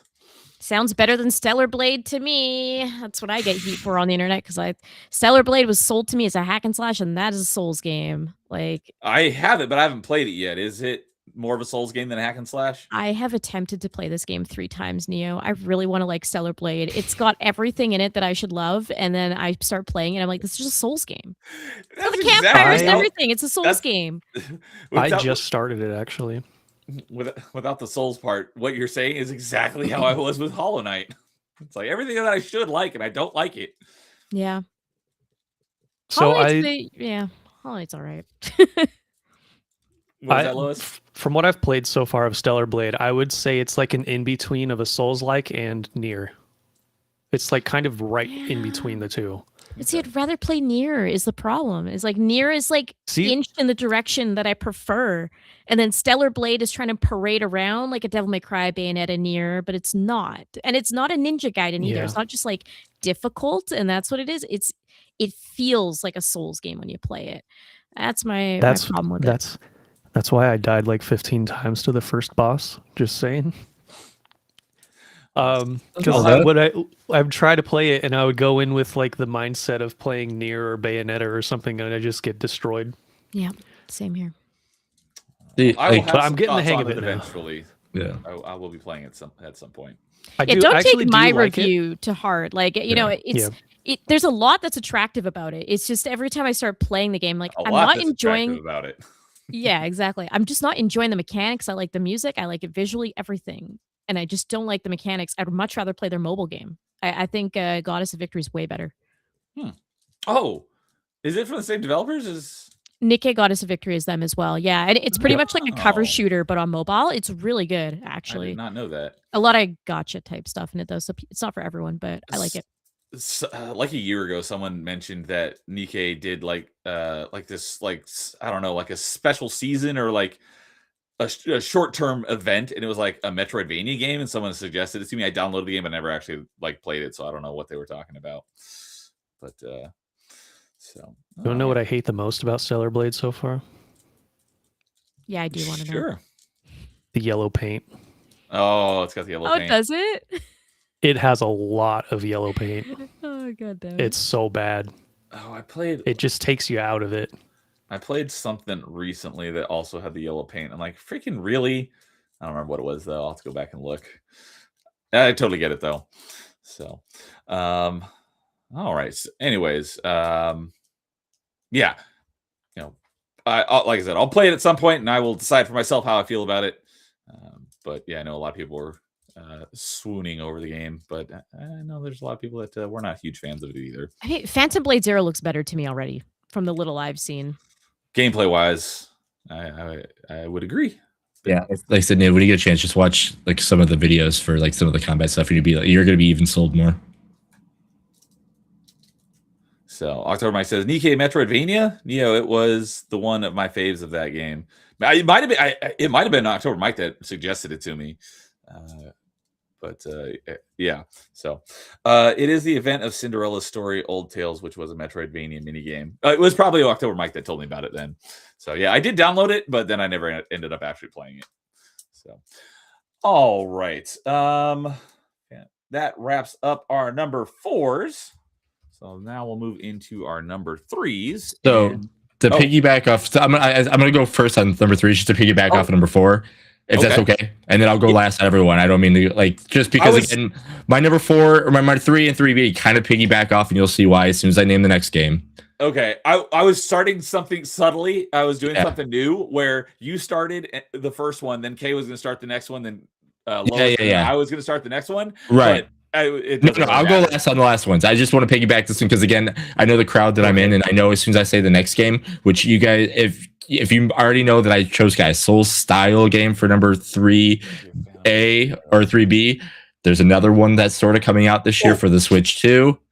Oh, I was going to say, let me guess. But you said Switch 2, so I know it's not what I was going to guess. I was going to say different one, but you said Switch 2, and you're going to say Dustbloods. That's what I'm saying next. That game, because I like Night Rain, this one has me intrigued. The only thing that I'm really worried about, it's on the Switch. It's an online game, so we'll see how that works. But I could never get into Bloodborne because of the loading times and because of running into into a brick wall. I was never a fan. That's why I fell in love with Elden Ring. But now we're getting something like this. It's multiplayer, and it's got this extraction thing where we need to get materials. I love collecting things. I don't know what this game is, but I'm very, very intrigued, and I really want to play it to see what it's like. So that's why like these two are like my 3A, 3B, because if I don't like Dustbloods because of the multiplayer part of it, or I do like it because of the multiplayer part, I have Phantom Blade Zero because of the combat and the single player part. So like these two games are definitely going to be the ones that I'm very interested to see which one I liked more, or what at the end of this year. And it might finally be a reason to get a Switch too, since that's the only thing it's on. Yes. And the other funny thing too is like it's almost the opposite of what happened with the Final Fantasy franchises, where Nintendo had them all, and then Sony's like, okay, they don't want you anymore, come to us. Well, now it's like Sony had Bloodborne, and it's like, hey, they don't want you anymore, come to Nintendo, we'll take you. And then we'll see, so it's very how the tides have turned kind of thing for like a franchise that people love and want to see more of. And this is going to be like what I've seen so far. I mean, I like the monsters, I like the setting.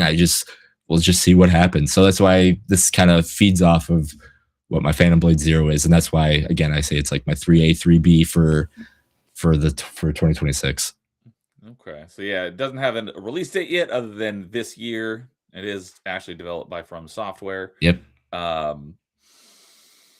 Does it have any like actual connection to any of their other games, or is it like a new IP from them? So they're saying it's a new IP, but if you watch it, it's everybody's like, this is just, they can't call it Bloodborne because Sony owns it.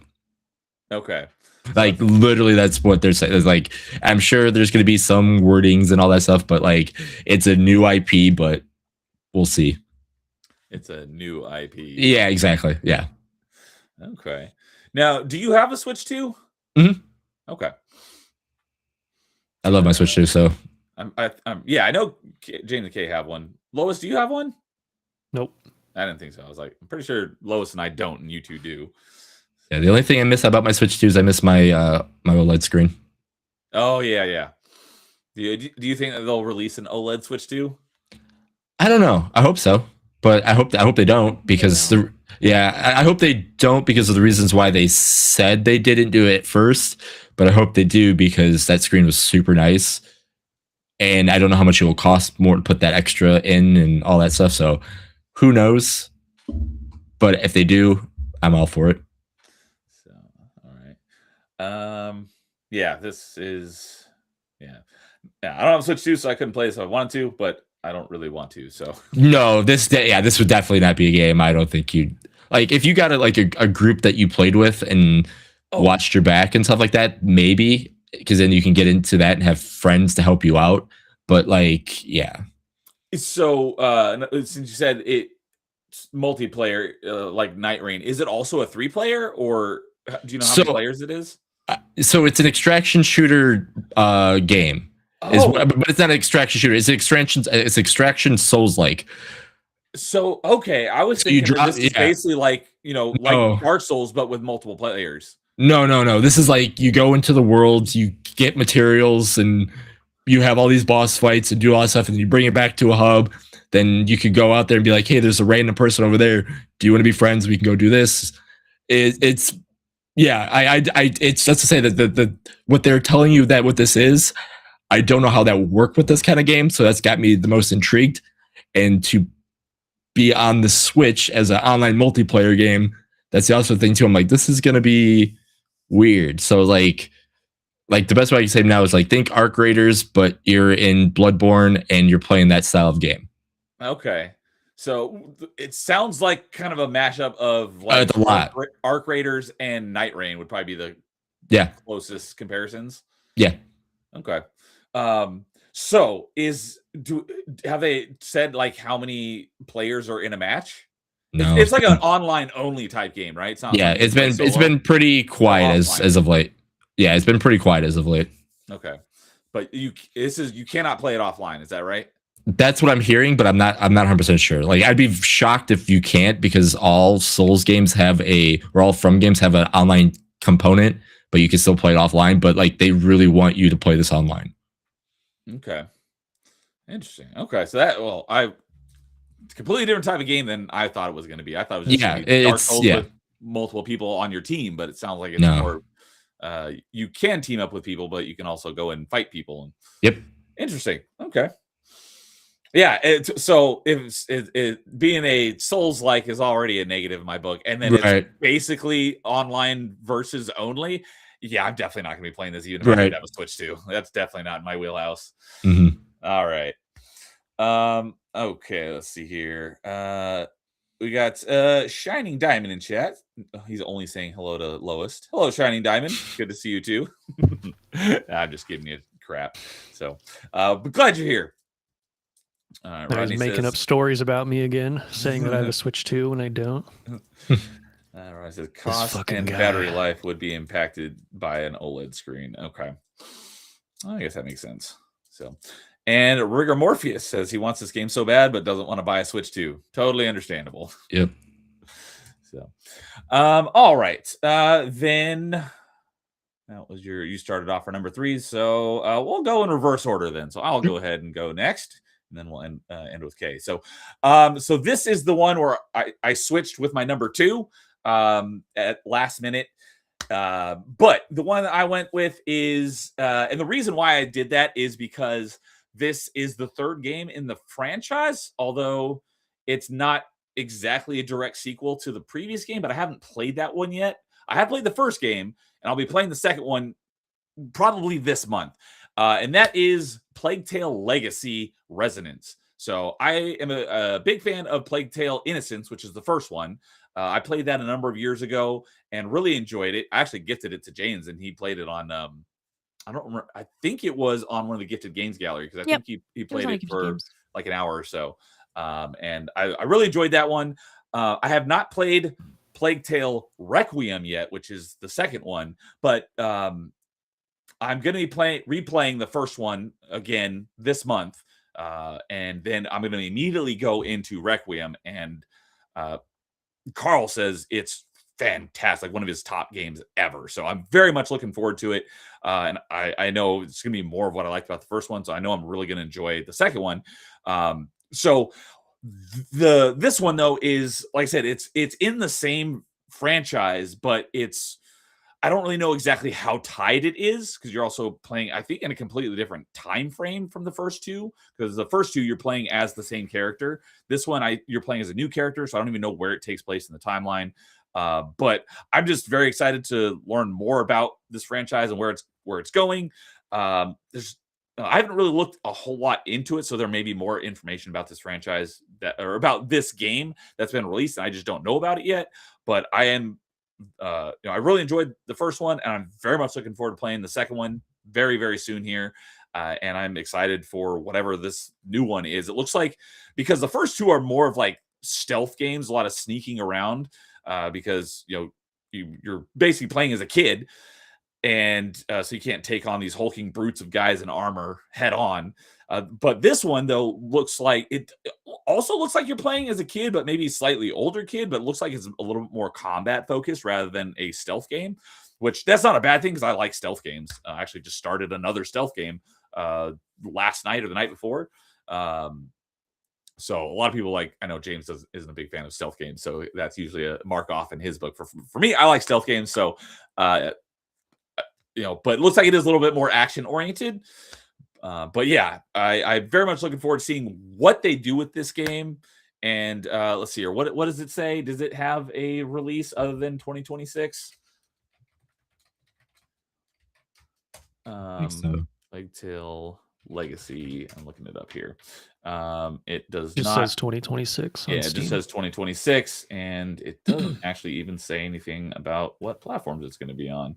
I'm assuming it's going to be on at least Xbox, PlayStation, and Steam. I would assume it's probably going to be on everything, though. This is definitely a console style game. I can see it definitely going on like everywhere as well. Mm-hmm. It's got a bit of like an Indiana Jones, like Lara Croft look to it as well. Like it almost looks like it might be more puzzle based. I don't know, just going off these screenshots. Yeah, that could be. It could kind of go in the the Tomb Raider type of gameplay.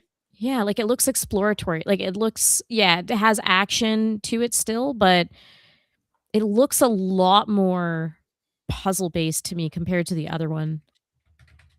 Yeah, I would definitely agree with that. Which I like that type of stuff too. I love puzzle games, so it looks like a lot of stuff that I really like. So it definitely stands out to me. So I'm very, very interested in playing this, and I will absolutely be, like I said, I'm going to be playing the second one probably before the end of January. So I'll be all ready for this one whenever it does come out. It'll be pretty fresh in my mind, even if it comes out at the end of the year. It'll still be not like I played it years ago, because I think this game, the previous one, I think Requiem came out in 2023, so it's been a few years. Do the other ones remain like stealth from start to finish? Like, are they very much like you're underpowered sneaking around? The first one, absolutely, the entire time. You play as Amicia, and I want to say she's like 14 or something. She's the whole game is actually, at least the first one, is also an escort mission, because you're escorting your little brother Hugo, and he's like, I don't know, like 7 or 8 or something, and he's he has weird things going on with him, so you're actually kind of estranged from him at the beginning of the first game, but then you become really close over the course of the game. And he has he basically has like abilities that kind of manifest throughout the game. But you're just a kid with a sling, not a slingshot, but like a sling where you have to wind up and so like part of the, like one of the there's a boss fight at the end of the first level essentially, and you have to like kind of knock off the pieces of the dude's armor before you can get to his head and hit him in the head and beat him. But yeah, so most of the time it's kind of like almost like the Arkham games where you have your predator sections where you're stealth, and then there's the combat sections. They're like two separate types of encounters. It's kind of like that where you have stealthing sections and combat.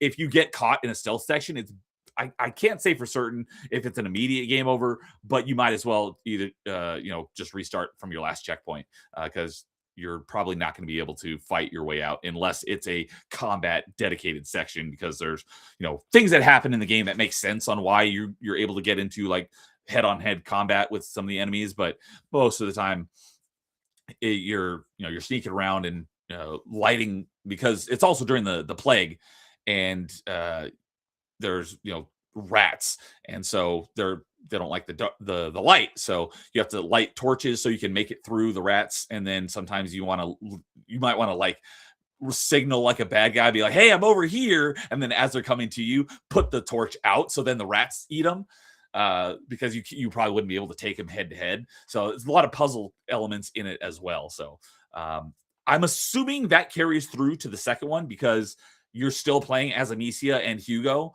and I don't think it takes place that much longer, because I did play the opening of the game to get the first achievement, and I think the second one takes place maybe like 6 months, maybe a year after the first one, so it's not that far removed from the first one. So I'm assuming that the second one, the gameplay style is very much similar to the first one. This one, it looks like they're changing it up a bit. It does look like it's different. Like, I mean, I've only seen the first game, but this already screams very different. But yeah, it does look like they're changing it up, but I don't think that's necessarily, not that the first two are bad, just I don't think it's a bad thing, because whatever we've seen from this one also looks very interesting. Yeah. This one actually looks like it would appeal to me more than the previous two, because of the puzzle aspects and stuff like that. Because from what it's the Uncharted-tism too, right? Like a little. I never played those. Oh. I did play the modern Tomb Raiders though. So it does give off that kind of vibe, actually, now that you say that. Yeah, that's kind of what I was thinking. It looks kind of like the modern Tomb Raiders ish. The first two games are mostly like stealth games, aren't they? Yes. So, and I pulled it up here. Plague Tale Requiem came out in October 2022, so I was off by a year. So it's been out a little bit longer than I thought it had. I wonder if this is inspired by the success of Indiana Jones, because I think that game did better than people expected. Yeah, that game did really well, and I'm pulling up on a True Achievements right now. But just like the first one, Plague Tale Requiem does have the stealth genre tag on it, so I'm assuming it's very stealth based, just like the first one. But yeah, this one doesn't look like it's as much stealth based. So, but yeah, Plague Tale Legacy Resonance, which is interesting that word is in the title, because I'll talk more. It says it's a prequel too. Oh, it's a prequel. Okay. Because I was like, I don't know where it takes place in time. So it takes place before the first two games. So yeah, so right. if you're like, for whatever reason, not into the first two, you could jump in here, it looks like. Probably. So and I was looking for it. Yeah, I'm not finding exactly what I'm looking for. So let's see here. I think I did find it. The page isn't loading there. According to the Plague Tale wiki, it looks like it is coming to Steam, or just Windows, Xbox, and PlayStation. So it looks like my guess was right. I was like, I think it's coming to Xbox, PlayStation, and Windows, and my guess would probably not be Switch. So it looks like that was correct. So yeah, I'm looking forward to this. These games are not first-party Microsoft, but Plague Tale Innocence was on Game Pass for a really long time, and then Plague Tale Requiem is still on Game Pass, so I would be very surprised if this one doesn't. And I don't think Plague Tale Innocence launched in the Game Pass on day one, but it came to it later. I do know that Plague Tale Requiem did launch in the Game Pass day one, and it's still on Game Pass. So I would kind of be surprised if this one didn't end up on Game Pass as well. So... and Shining Diamond says 2026 likely still has a lot of announced project. I'm assuming you meant unannounced projects. But yeah, predict a new Sonic game will be announced. Okay. Looking forward to I think they're Wolverine. gonna do Sonic Unleashed remake because they just recently re-released the intro song for Sonic Unleashed. Like they redid it. So I'm like, there has to be some kind of Sonic Unleashed announcement or something happening. I really want it. Lois, wish. did you just say ew? Yeah, I did. Are you a wish Sonic they will hater or an announce- Unleashed hater? Which one? I just don't like Unleashed. I don't like that formula of Sonic going forward. I didn't like any of those games. But were you Wii or Xbox? Because they're different. Oh, I played the PS2 version. That's actually the worst one. Oh God, what'd you do? Is Unleashed? It was all I had at the time, so you know. Well, worked with what you got. But I'm not a Sonic hater. Look at my avatar. Yeah, it's like his avatar is based on. Yeah, Sonic. it's like I don't think you're a Sonic hater at all. I I'm like, love what Sonic. happened? Unleashed, is that the Werehog one? Yes, it is. Yeah. Okay. Yeah, there's a decompilation version that they just did where they combined both versions. It's like somebody did that as a passion project, which I would recommend as the version you play. And like if you connect a PS5 controller to it when you're in like the World Hub, it'll change the color of the controller and everything. Like it's super cool. But just the fact that they like remastered the song, I'm like, there has to be an Unleashed announcement. They just did Generations. It makes sense to do Unleashed next. And what was that like fan project you just mentioned? It was like a decompilation project, so they pretty much combined both of the versions of Unleashed together, and you can go find it for download pretty much anywhere. But I can't remember the exact name of it. It's like Sonic Unleashed Complete Decompilation something. But yeah, they combine both, so you kind of get the best experience of Sonic Unleashed together. Okay. That's why I was trying to find it because I want to. It was like last year, sometime I'll like link it mid in last year. the stream description so. afterwards. But it's first thing that comes up is just called Unleashed Recomp. Yeah, I think that might be it. So That could be I'll it. drop a link to that in the stream description afterwards. If anyone wants to check that out. So As long as they don't remake Shadow the Hedgehog, because that game's perfect. That game, I wanted to like it more than I did. I just got all 10 endings on stream recently. Holy crap! It was my God. it was great. It's a good. I liked the game. I obviously there's jank and everything involved with it, and I bought the special edition controller. I have the PS2 Shadow the Hedgehog controller. Nice. Yeah. all right. Lois, then what is your number 3? My number 3 is actually an automation game, but it's a different one than the one Neo mentioned earlier. And that's a game called Modulus. I don't think I've heard about this one. This is a very, very Tizzy game. It's a top-down sort of builder game. I believe I saw this on an indie showcase over the summer, I want to say. And as soon as I saw it, I'm like, oh, this is my game. This is it. Got Lois This is written the one. all over it. Yep, this is the one. Oh, it looks so addicting. So There's there's not too much to say about it. Like what you see in the pictures is pretty much what you get. You're just building top down and making this huge factory and connecting. You're kind of connecting islands to each other. Okay. So I was gonna say it looks almost like a combination of like Factorio, but with like a Sim City building element of. Yeah. Do you think that's somewhat accurate? Maybe from like the perspective, yeah, but probably not gameplay wise. Okay.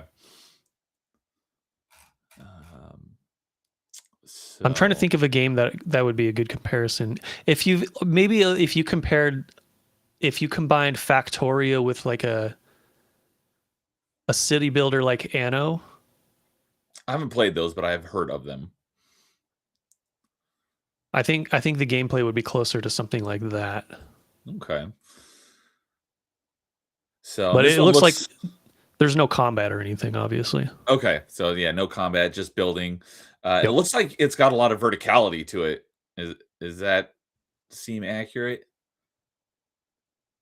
I would have to watch the trailer, but I don't want to get your stream flagged again. No, that's I don't think fine. it would happen with this one, but because it looked like in one of those screenshots there was a lot of like tall towers, which I don't. Like I said, I haven't played Factorio, so I wouldn't be able to say. But I don't think you can build stuff on top of other stuff in Factorio, can you? No, you can't. Okay. It's completely 2D. So Satisfactory is in 3D, so you can actually build your entire factory a giant tower up to the sky if you wanted to. But it looks like it might have, like that one right there. There's a bunch of towers that are kind of like tall, so it looks like you can build stuff on top of other stuff. I think it looks like the buildings are just tall. Like I was trying to see if there's like conveyor belts going from building to building up higher than the ground level, but it doesn't look like there is. Oh, okay. So maybe it has like a 3D verticality look to it, but everything is done on a 2D plane sort of thing. Yeah. Okay. So Modulus. Do we know? Yeah, 2026. I know release date. I Googled it. I'm not finding a release on any other platforms. It looks like it's probably PC only. I would imagine, yeah, PC only. Definitely looks. Although I would not want to play this on a console. Satisfactory did get a console release this year. Yeah, but that's a first-person game. That's different. But because like this is like a keyboard and mouse made game. So like I wouldn't want to play it on anything else. When Satisfactory was announced to come into console, I'm like, how the heck are you going to do that? Because there's so like it uses like every button on your keyboard for Satisfactory, like an RTS, and there's like millions of shortcuts you can do as well. So like, how the heck do you do that on a controller? I have no idea. You do those what are they called? The radial wheel things. I have like hold down. Into it. You hold down like the L button and then select something with the right stick. You put a bunch of those in there. That would. I don't think they did that though. Yeah, I don't know what they did for Satisfactory on console, but exactly. I don't know how they managed that on console yet. I will probably find out because I'll probably play it on Xbox at some point. But where there's a will, there's a way. I think, however, I think you can. You know what? Let me see. It doesn't say so. I'd have to look into it more. But I know a lot of times on Xbox, you can actually plug in a mouse and keyboard to your Xbox and use your mouse and keyboard on games. So maybe you can do that with Satisfactory on Xbox. That would probably make it a much better experience. Oh, yeah.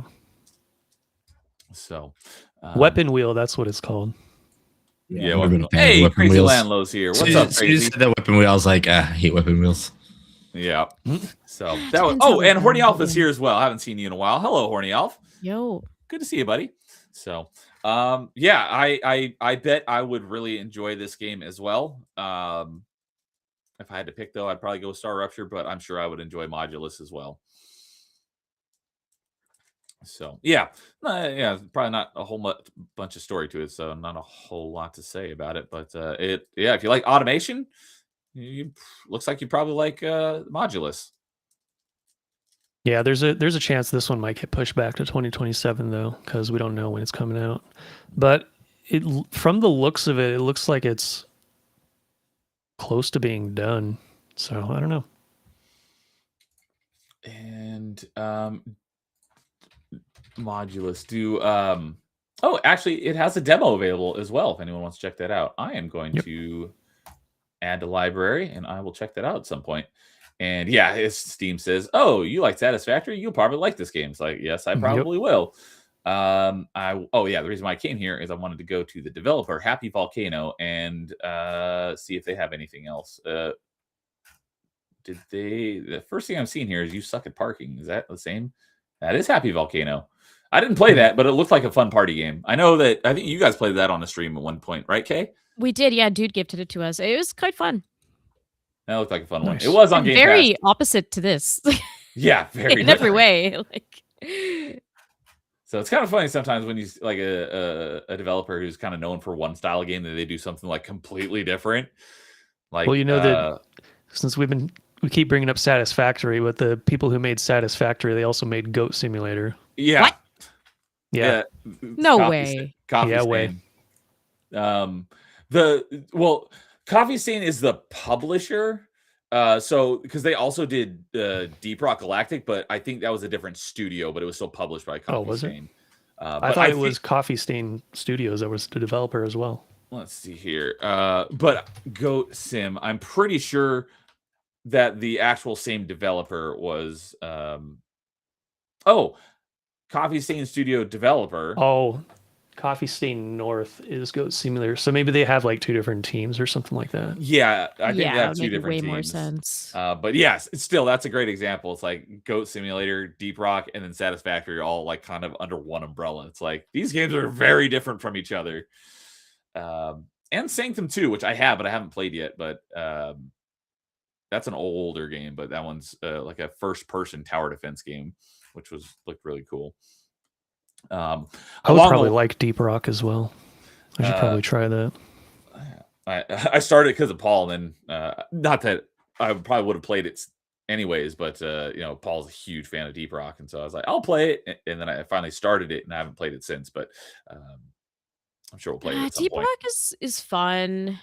It's a good with friends type game, in my opinion. Like, James has got me to play it for like the past 5 or 6 years at this point. I remember when it came out, but like he's been playing it since it like came out, and he has like hundreds on hundreds of hours in it. It's like I have fun playing it with my friends from time to time, but like I would not do it on my own. And for the longest time, they didn't have crossplay. I don't know if that's fixed now, but for a long time, I was, like, believe it does. Yeah, on the same thing. So it's Yeah. the same issues I have with Donkey Kong Bonanza I have with Deep Rock. Endless digging.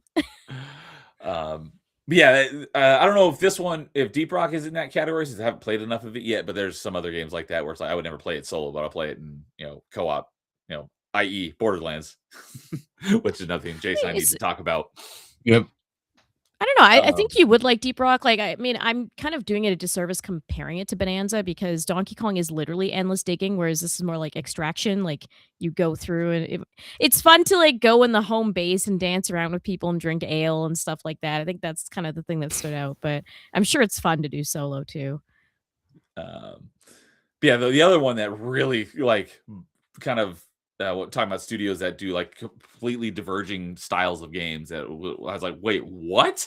When I heard that Playground is doing the new Fable, it's like, wait, you mean the Forza guys are doing a Fable game? Like, WTF?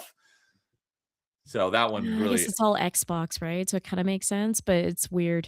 it's like, why is the Forza guys making a Fable game? That just like blew me away. So. See, that's one of the games in the thumbnail that I think is going to be really bad. Yeah. So I put that one in the thumbnail because I figured that probably wasn't going to be on any of our lists. No. That ain't coming out this year. That's going to get delayed to next year anyway. You think so? I'm calling it now. I think it's going to get the perfect Dark Axe, personally. And I would be less devastated by that. I was actually a little upset about Perfect Dark, but Fable, with how different Fable looks, I'm like, no, I don't even care. Don't bring it. Yeah, it's speaking of Perfect Dark, what they showed, I was really intrigued by. Although, like this doesn't really feel like a Perfect Dark game. This feels more like a Mirror's Edge game with guns. Yeah, but I love Mirror's Edge, so I was like, I'm in for this.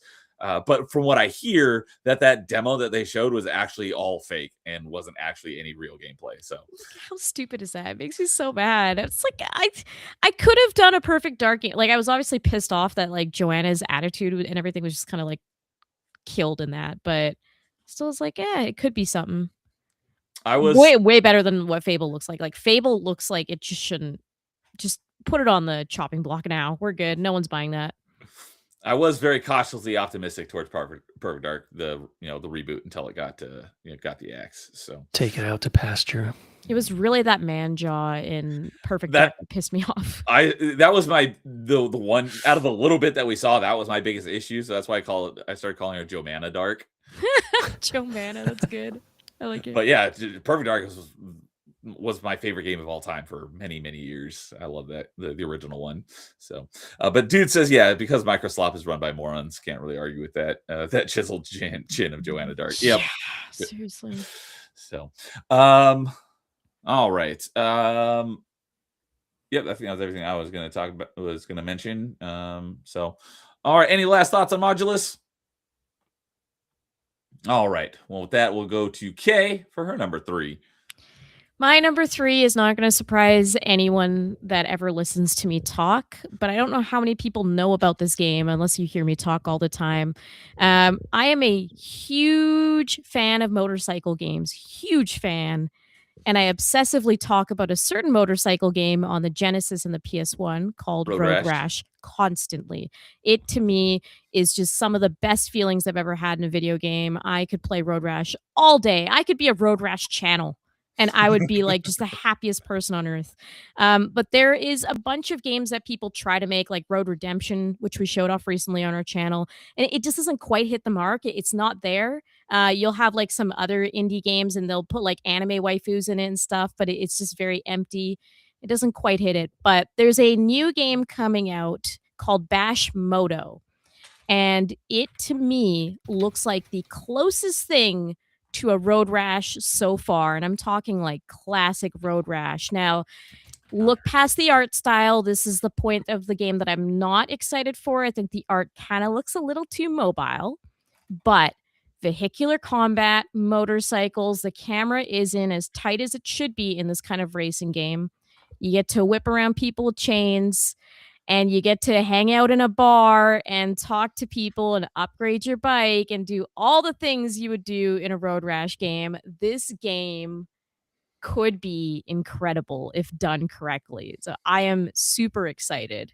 And there's not enough games that understand the feel of Road Rash, but everything I've seen of this, the way you kick, the way you hit people, the way you speed around, I don't know. I need this game day one.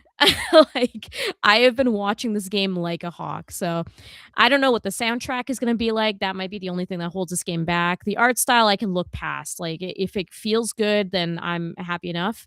But those are my two things I'm like kind of waiting to see. Like, will the soundtrack be really good? Well, at least you can fix the soundtrack by throwing on Spotify, so you've got a solution there. I don't know. I think this is gonna be a good game. It's my gut feeling. Yeah, this one looks really fun. Yeah. I love that they introduced the bar thing as well, because it's Road Rash isn't just about the racing, it's about the attitude, right? Like when you win a match and you see like somebody else get dumped, like have crap put all over them and stuff, and like you've got the trophy and people hand you money and they celebrate with you. Like that's the energy that like a game like that needs, and so far none of them have really done it. I haven't seen like the award screen looks like yet, but just the idea that you can actually go and lounge around a little bit as you upgrade your boat or your bike and everything, good enough for me. So I have two things. Were you a fan of the PlayStation Jailbreak Road Rash? Okay, that's yep. Okay, I would say it wasn't great. The face just sold me on that one. So that's, and then my second thing is, I don't know what this game is, but like how you like the vehicular combat, but like in Mario Kart World, I'm forgetting the game mode where you do the one lap and you have like the elimination stuff. I love it. So can you imagine a Road Rash done that way? I would be so happy. All right, because then you get the items and to knock people out to eliminate half the field to be the number one. So that's the only thing I wanted to say. I feel like I'm one of the few people that actually loves Mario Kart World. Like I don't dislike it, but I don't love it. It's one of those two. Yeah. I get why people don't like it, because Mario Kart is very empty and like everyone loves Mario Kart 8. For me, I'm like whatever with Mario Kart 8, even though it isn't like a good game. But I love just being able to zone out and play Mario Kart World in the single player and just like go through the environments and the way that it transitions so smoothly. And all of a sudden you're just like in this giant like Mario style world, like you're at Universal or something. There's something about the way that they present that game, and obviously the elimination mode, which is really fun. That I'm enjoying. That a lot of people are like, well, the soundtrack is not as good. Yeah, it's got the songs, it does its tricks. I think the soundtrack's good. It's the original soundtrack, but I still like it.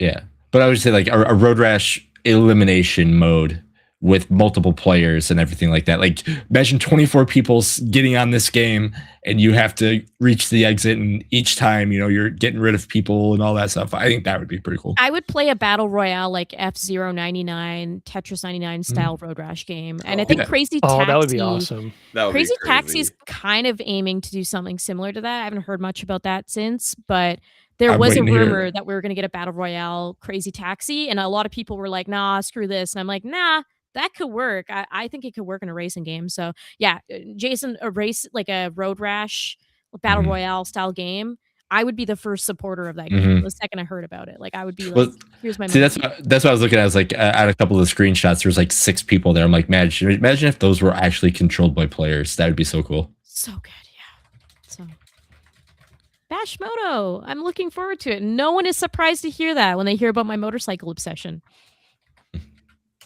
No, I agree with you. I actually forgot the name of this game, so I added it to my honorable mentions. Hell yeah. I think it's gonna be good. I played I don't know what Road Rash it was, but like once as a kid, and I was like, oh, this is cool, but I never played it again. But I always liked that idea of like a racing game where you're beating up people on other bikes while you're racing. It's like that's freaking great. I think Neo, you might like the PS1 Road Rash. Like for some people, the Genesis ones are a little too old school, and I get it. I grew up on it, so I'm fine with it. Road Rash 3 to me is like one of the best soundtracks in all of video game history. I think it's so good. But the PS1 game you might like a bit more. It's very like metal attitude. The intro song is Rusty Cage. Like it's good. This I just pulled it Nice. up here on Retro Achievements, because it does have a Retro Achievement set, and this might have been the one that I played. Because you know a lot more about this franchise. Like I said, I've played it for like one time. The original ones, are they more of like the Harley type bikes, or is it all like the sport bikes like It's kind of Kawasaki's and it's a Yamahas? mix. They give you options for everything. So, Okay, because yeah. I'm always more partial to sport bikes like Yamahas and Kawasaki's and stuff. Typically the Japanese motorcycles, to the the big loud Harley type hog bikes. So the fact that Road Rash on PS1 got a sport bike on the cover with the dude with the chain, like, I like the look of that. Did any of you guys play Road Rash 64? Yeah. Yeah? Yeah. You didn't like it? Oh, is it bad? It's okay. That's- I'm such a snob with these games. It's a problem. Like Road Rash 3 isn't beat for me. It's very difficult for me to find the right game feel with these. That's all. Oh, listen, being a snob with the originals is very relatable. But Road Rash 64 is the only one that I've ever played. And I thought that game was so hilarious back in the day It was. that I just wanted them to keep making them, and they never did. So it was big sad. Well, they add a little bit of attitude to Bashmoto, and I think we might have it. It just depends on how the writing is in this game. So, There's writing in Road Rash. Wow, you know what I mean? Like I love that in Road Rash you can like actually talk to characters and get to know them, and like there's so many quips and just even visual writing, right? Like the cutscenes that they do and stuff. This might, like, a lot of these racing games kind of just fall flat in that regard. They don't really add the flavor. It's just kind of race and go. So who knows? That's fair. And I'm not going to tell you what it is, but something you said a minute or two ago, Kay, gave me an idea for a future party chat topic. So I nice. wrote it down, wrote you there. So when we get around to talking about on party chat, I'll credit you for giving me the idea. So I gave you the best idea the other day. which one was that one? I know I wrote it down, but I don't remember what it is. The best Gooner games. Oh, that's right. You mentioned that in chat. So Bashmoto, as far as I can tell, it looks like it's PC only. I don't see anything about any console releases. Yeah, I think this is going to be Steam. I can actually see it maybe hitting mobile just on how it looks. But I don't see this going to console. But yeah, looks fun. We could probably get a digital port. Yeah, I'm sure it's like, I just don't know if the demand would be there. This is kind of a more niche market for people. So, you know what that means? People go buy it, go support it.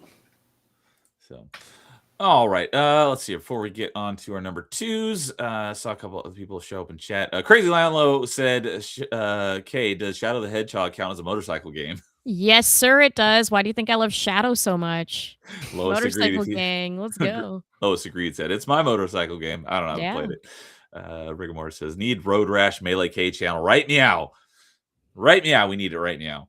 So, hey, Christian Frades is here. What's up, Christian? Hope you're doing well. Happy New Year to you, buddy.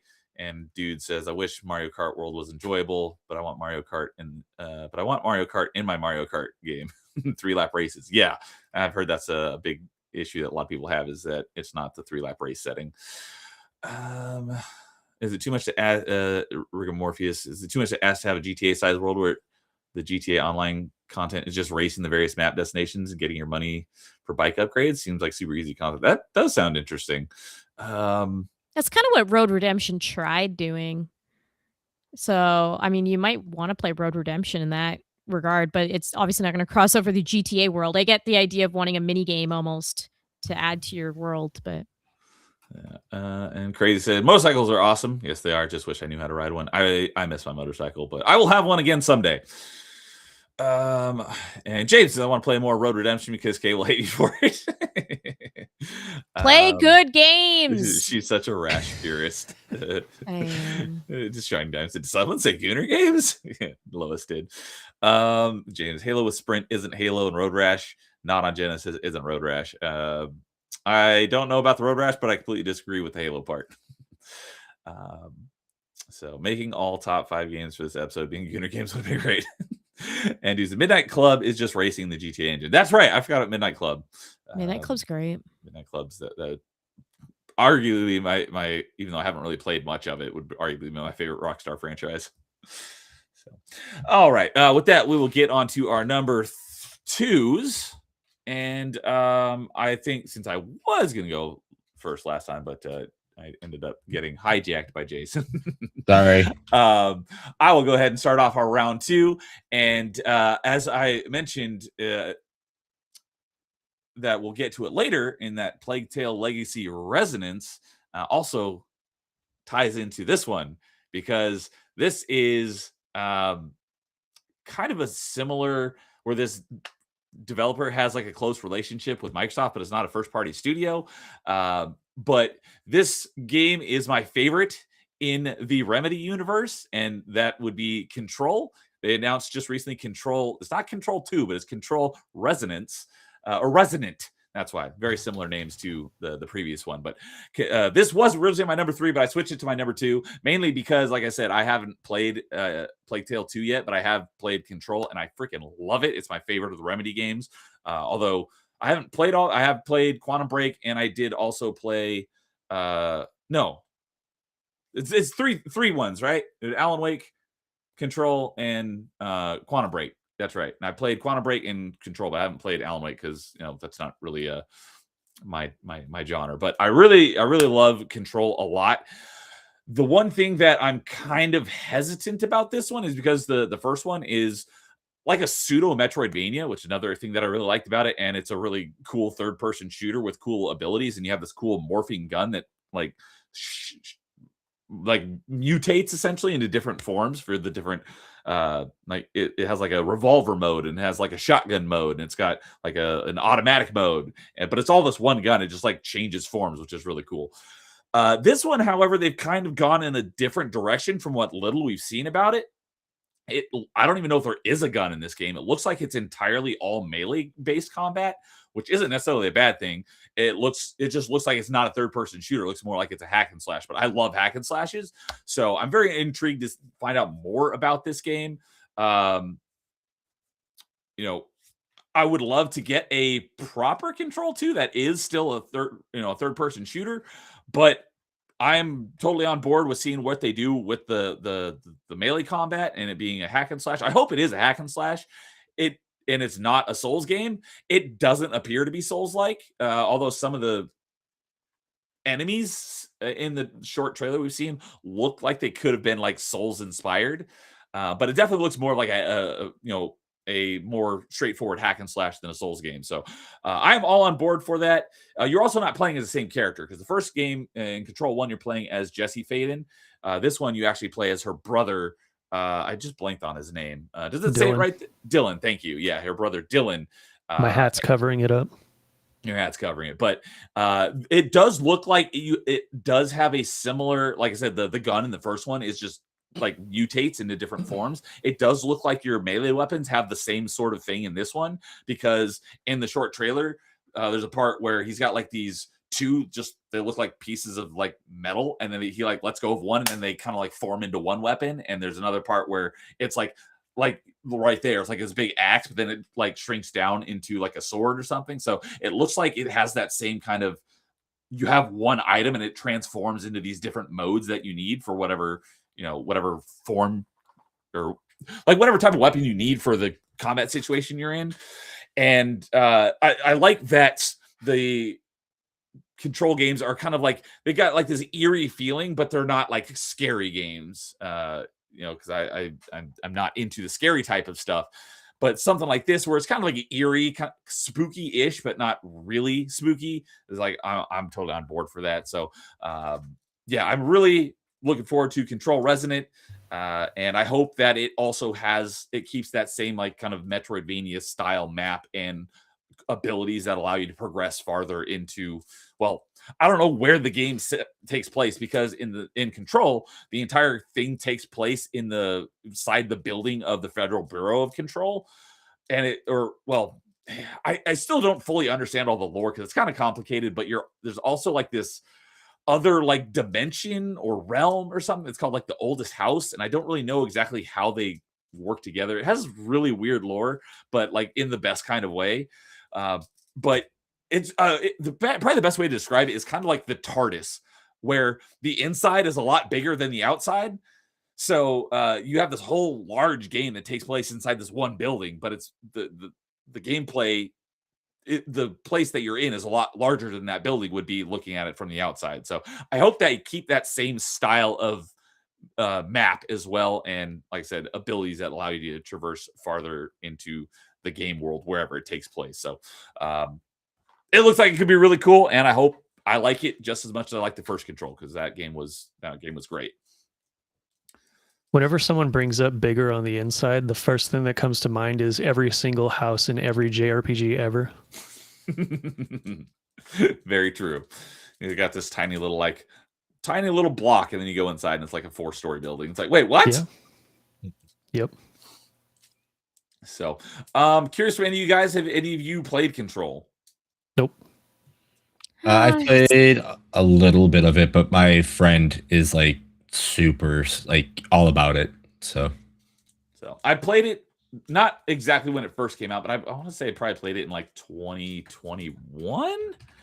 Let me pull it up here real quick, and I could say, but before I play this one, I do have it on my backlog to play. Yeah, nailed it. I finished it in January of 2021, so just over 5 years ago. But that was the Xbox One version. I own the Ultimate Edition, which also has the Series X version. I haven't played that one yet, so I'll probably, once we get closer to the release date, which we don't have a release date yet, but once we're getting close to that, I'll probably play Control 1 again, the Ultimate Edition, so it can lead me right into playing Control Resonant.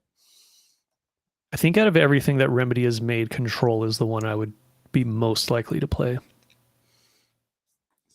So, and it also has, speaking of like the spooky eeriness, another thing that's kind of cool about it, it has this whole like, kind of like the movie Inception, where you have like reality is kind of like bending in on itself. I don't really know exactly how to explain it, but it has that whole aspect going on in the game as well. And I love that type of like mind bendy. There's a term for it. They even mention it in the movie of Inception, like in the dream world, things can exist that couldn't exist in the real world. There's a term for that type of stuff. I forget what it's called, but it's got that like vibe going on for it. So that's another thing that I really like about it. It's great that you brought up Inception, because that's the reason why I haven't played Control. Were you not a fan of Inception? Inception was so overhyped at the time. Like, if you were really around paying attention to Inception on its release, everyone was talking about it. It was like the most like mind-blowing movie ever, and like you have to go see it day one. And I just was like, yeah, the movie's fine. I watched it. So Control to me is very similar, where it gets the same hype, and it's like, okay. I watch Lynch, I like it a little more complicated than where Inception can get. So maybe Control can do that, and I would prefer it. I like video game storytelling over film and everything anyways, so maybe I would click with this more. But it's overhyped to me, to the point where I just don't jump into it. It's not that I'm not saying modern in an insulting way. Like, I'm not saying in the way we're like woke, blah, blah, blah. I'm just saying it's got a bit of a modern video game look to it. It doesn't pull me in. Fair enough. Yeah, I totally get it. Like, I do love the movie Inception. Christopher Nolan is my favorite director, but my favorite Nolan movie is The Prestige. That's probably in my top 5 movies of all time. That movie is phenomenal, but I do really like Inception. So it kind of has Inception's one of those rare movies that I've actually seen. See, everyone saw Inception. That's what I'm saying. Lois, did you like Inception? It was a movie. All right. I like the ending. So very ambiguous. yeah, I love that because you can make it however you think. You could be like it stopped, or because it looked like it was about to, but like oh maybe it just kept going. So yeah. So Lavistro? Lavistro is here. What's going on, man? Lavistro. Hello, Lavistro. Welcome. Good to see you. I don't think I've seen you here before, but yeah, welcome. James said Alan Wake 1 is more action than survival horror. Oh, okay. Maybe I'll give it a shot at some point. Says 2, for what he's heard, is more survival than action. My most hyped game this year is The Darkness 3. I don't think we're probably never getting that. It hasn't been announced, but I'm willing it into existence on pure hopium. I know how much you love The Darkness. Control has always been on my list, but I want to play Quantum Break first. I really enjoyed Quantum Break. I played a bit of Quantum Break, and I liked it. Bentley Guy's here. What's up, Bentley Guy? I haven't seen you in a while. Happy 2026 to you, and curious what games you're looking forward to. I don't have much to say for this current conversation, but I'll make Kay feel uncomfortable by saying that she loves 3 houses and nice strolls on the beach. Damn it, Bentley. No, I don't. These allegations have made it so people think I like 3 houses. No. James said I want an Inception sequel with Freddy Krueger appears. That would be interesting. Go into Freddy Krueger's dreams. Kay would like Alan Wake more than Control, like Kojima Sam Lake copies movies. Yeah. Okay. Yeah. And Rigor Morpheus Prestige, my top 5 movies. Yes. High five through the screen, Rigor Morpheus. Inception was kind of boring and predictable. Thank you. I agree. Dude says he's never seen Inception. So, all right. Let's see here. I started that one off, and then let's go clockwise. So, Jason, what's your number 2? So my number 2 was shown at the Game Awards. It was a very small little trailer. As we all know, one of my favorite games of all time is Vampire Survivors. So why not we make Vampire Survivors a card game? Sign me up. So Vampire Crawlers is my number 2 game of 2026. Great pick. I just got to pause you there real quick because dude mentioned something about Restream, and no, it did not tell me that. So I'm pulling up the actual Rumble stream to verify. So if it was, I will have to. Thank you for pointing that out, dude. No, I did. It doesn't. Yeah, it doesn't not tell you that. So shout out to Bentley Guy. He just did a $20 Rumble rant, and Restream did not tell me that, so I'd pull it up on Rumble. Send $20. Thank you very much, Bentley Guy. I think you and Dude are the only ones I've ever gotten tips on Rumble from. But thank you very much. I remember you sent me a $10 tip a while back too. But I will just go ahead and reiterate what he said because I didn't realize there was a dollar amount attached to that. So thank you very much. I really, really appreciate that. But we'll go ahead and say it again and rub it in Kay's face a little bit more. I don't have too much to say for this current conversation, but I'll make Kay feel uncomfortable by saying she loves 3 houses. Doesn't matter what anybody says, even Kay. She loves 3 houses. Don't let her lead you astray and make you think otherwise. That was just my little addendum to it. And she also loves nice strolls on the beach. So thank you again, Bentley Guy. I'm sorry I missed that the first time. Restream does not tell me about tips amounts, and I'm not used to getting tips. So thank you very much. I appreciate that so much. So, Kay, did you want to rebuttal? The worst part of all of this is that Bentley has also gifted me the DLC for Fire Emblem 3 Houses, so I'm required to play this again at some point. Like, it's looming over me, and it's been there for a little while, and I know I need to at some point, and it eats away at me. It's the one thing that lives rent-free in my head, is that I know I have to play another hour of that damn game at some point. Oh, that's hilarious. Thank you for... thank you, Ben. Not only for the $20, I really appreciate it, but also thank you for the gifting of the DLC to Kay. That is just chef's kiss. So, that's right. Dude also mentions that she's also a big fan of Kingdom Hearts. Although I think she's softened. I think you softened on that a little bit more than your take on 3 houses. Is that correct? Yeah, I have softened on that a little bit because I like Aladdin, and that's where I am right now. So that was my favorite Disney movie as a kid. Partially thanks to Dude and a few other people, but yeah, Dude pushed me to the Aladdin part and the last Kingdom Hearts stream I did, and I'm like, okay, I like Aladdin, and I did. There's parts of it I'm like, okay, I kind of get it, but.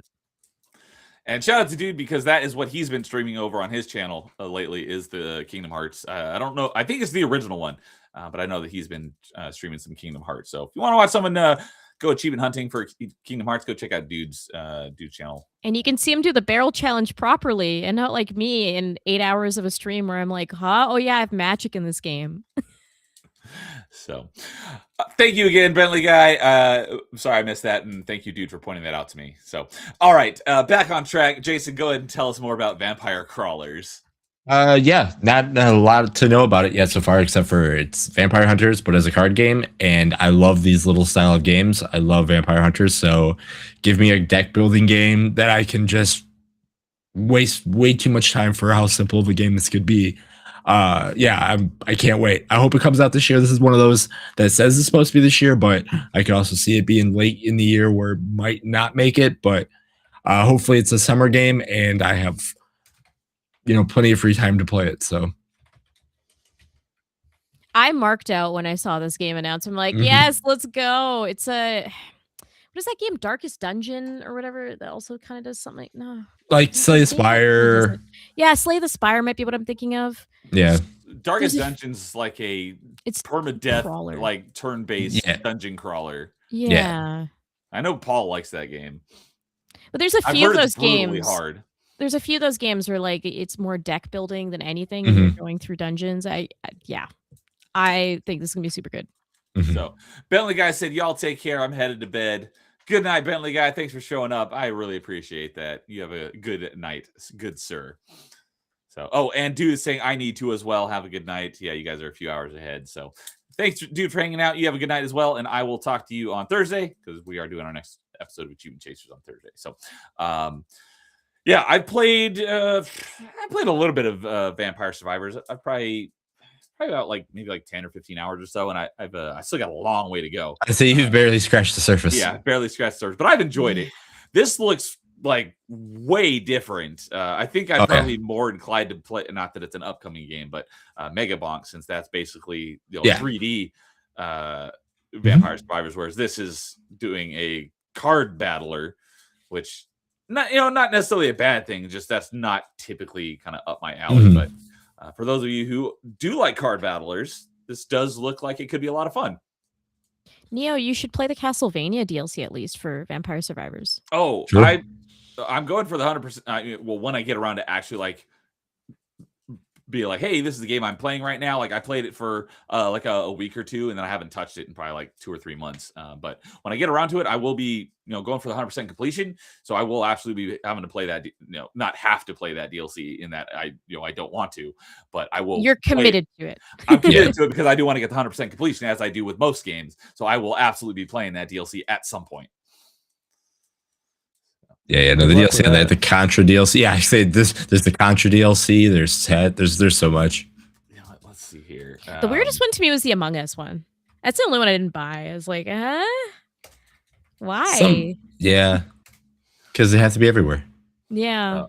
On Xbox, it has 14 DLCs. Not all of them are paid DLCs. A bunch of them are title updates, but they're, shout out to the Vampire Survivors devs. Ponkle? Oh, Ponkle's awesome. The game full price is $5, and each of the DLCs is let's see here. What are the $1.99 usually, right? Yeah, $1.99 for each of the DLCs. So even with let's say half of these are title updates and half of these are actually paid DLCs, that's 7 DLCs plus the game. So 7 times $2, 14, $5, $20. You get the game and all the DLC at full price. That's not even when it's on sale. So, and it's one guy, I think. I don't know. There might be more people who's got helping him now, but. And True Tunes is saying it's an 80-hour completion. So you get a lot of bang for your buck for this game. Yes, you do. And another thing is that it's got cross progression, because I actually started playing this on Android and then uploaded you can link your accounts, and then I loaded it up on my Xbox, and all the achievements popped instantly for everything that I already done. So that's also a cool thing. So there's not a lot of games that do that, but for games that are great mobile type games, that's always a huge bonus when you can link your. I know Warframe does that as well. When you can link your accounts and keep your progress across everything, and your achievements reflect that. So shout out to them. So this is also from that same dev, right? Yeah. Ponkel is like it's a guy. I think, like I said, he might have more help now, but it was originally just a guy in his basement making a game. And he created a I new genre and it took the world by storm. exactly. I think this guy actually deserves like some kind of award, like on a video game history sense, because he not only brought like the second renaissance of indie gaming, because there was one in like the early 2015s, like there was the, Fez and all that stuff and Braid, but like he kind of Braid! brought. I know, I was playing- Jonathan blow me, yeah. Because James during roulette the other night, I was actually playing Braid while he was, and I said, "Hey James, I'm playing your favorite puzzle game." He's like, "You're playing Braid, aren't you?" Yes, I was playing Braid at that time.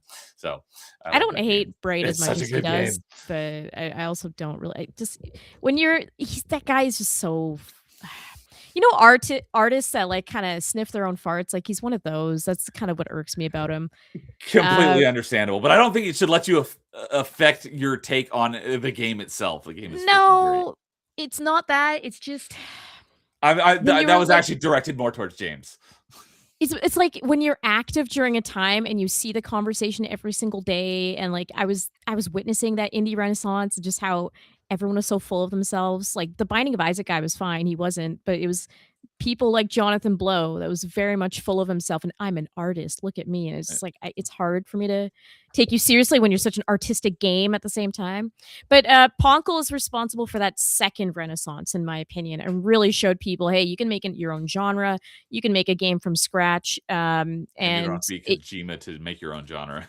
Yeah, I think that he's going to go down in history as someone that like gamers really appreciate, but he's not going to get mainstream recognition the way he should.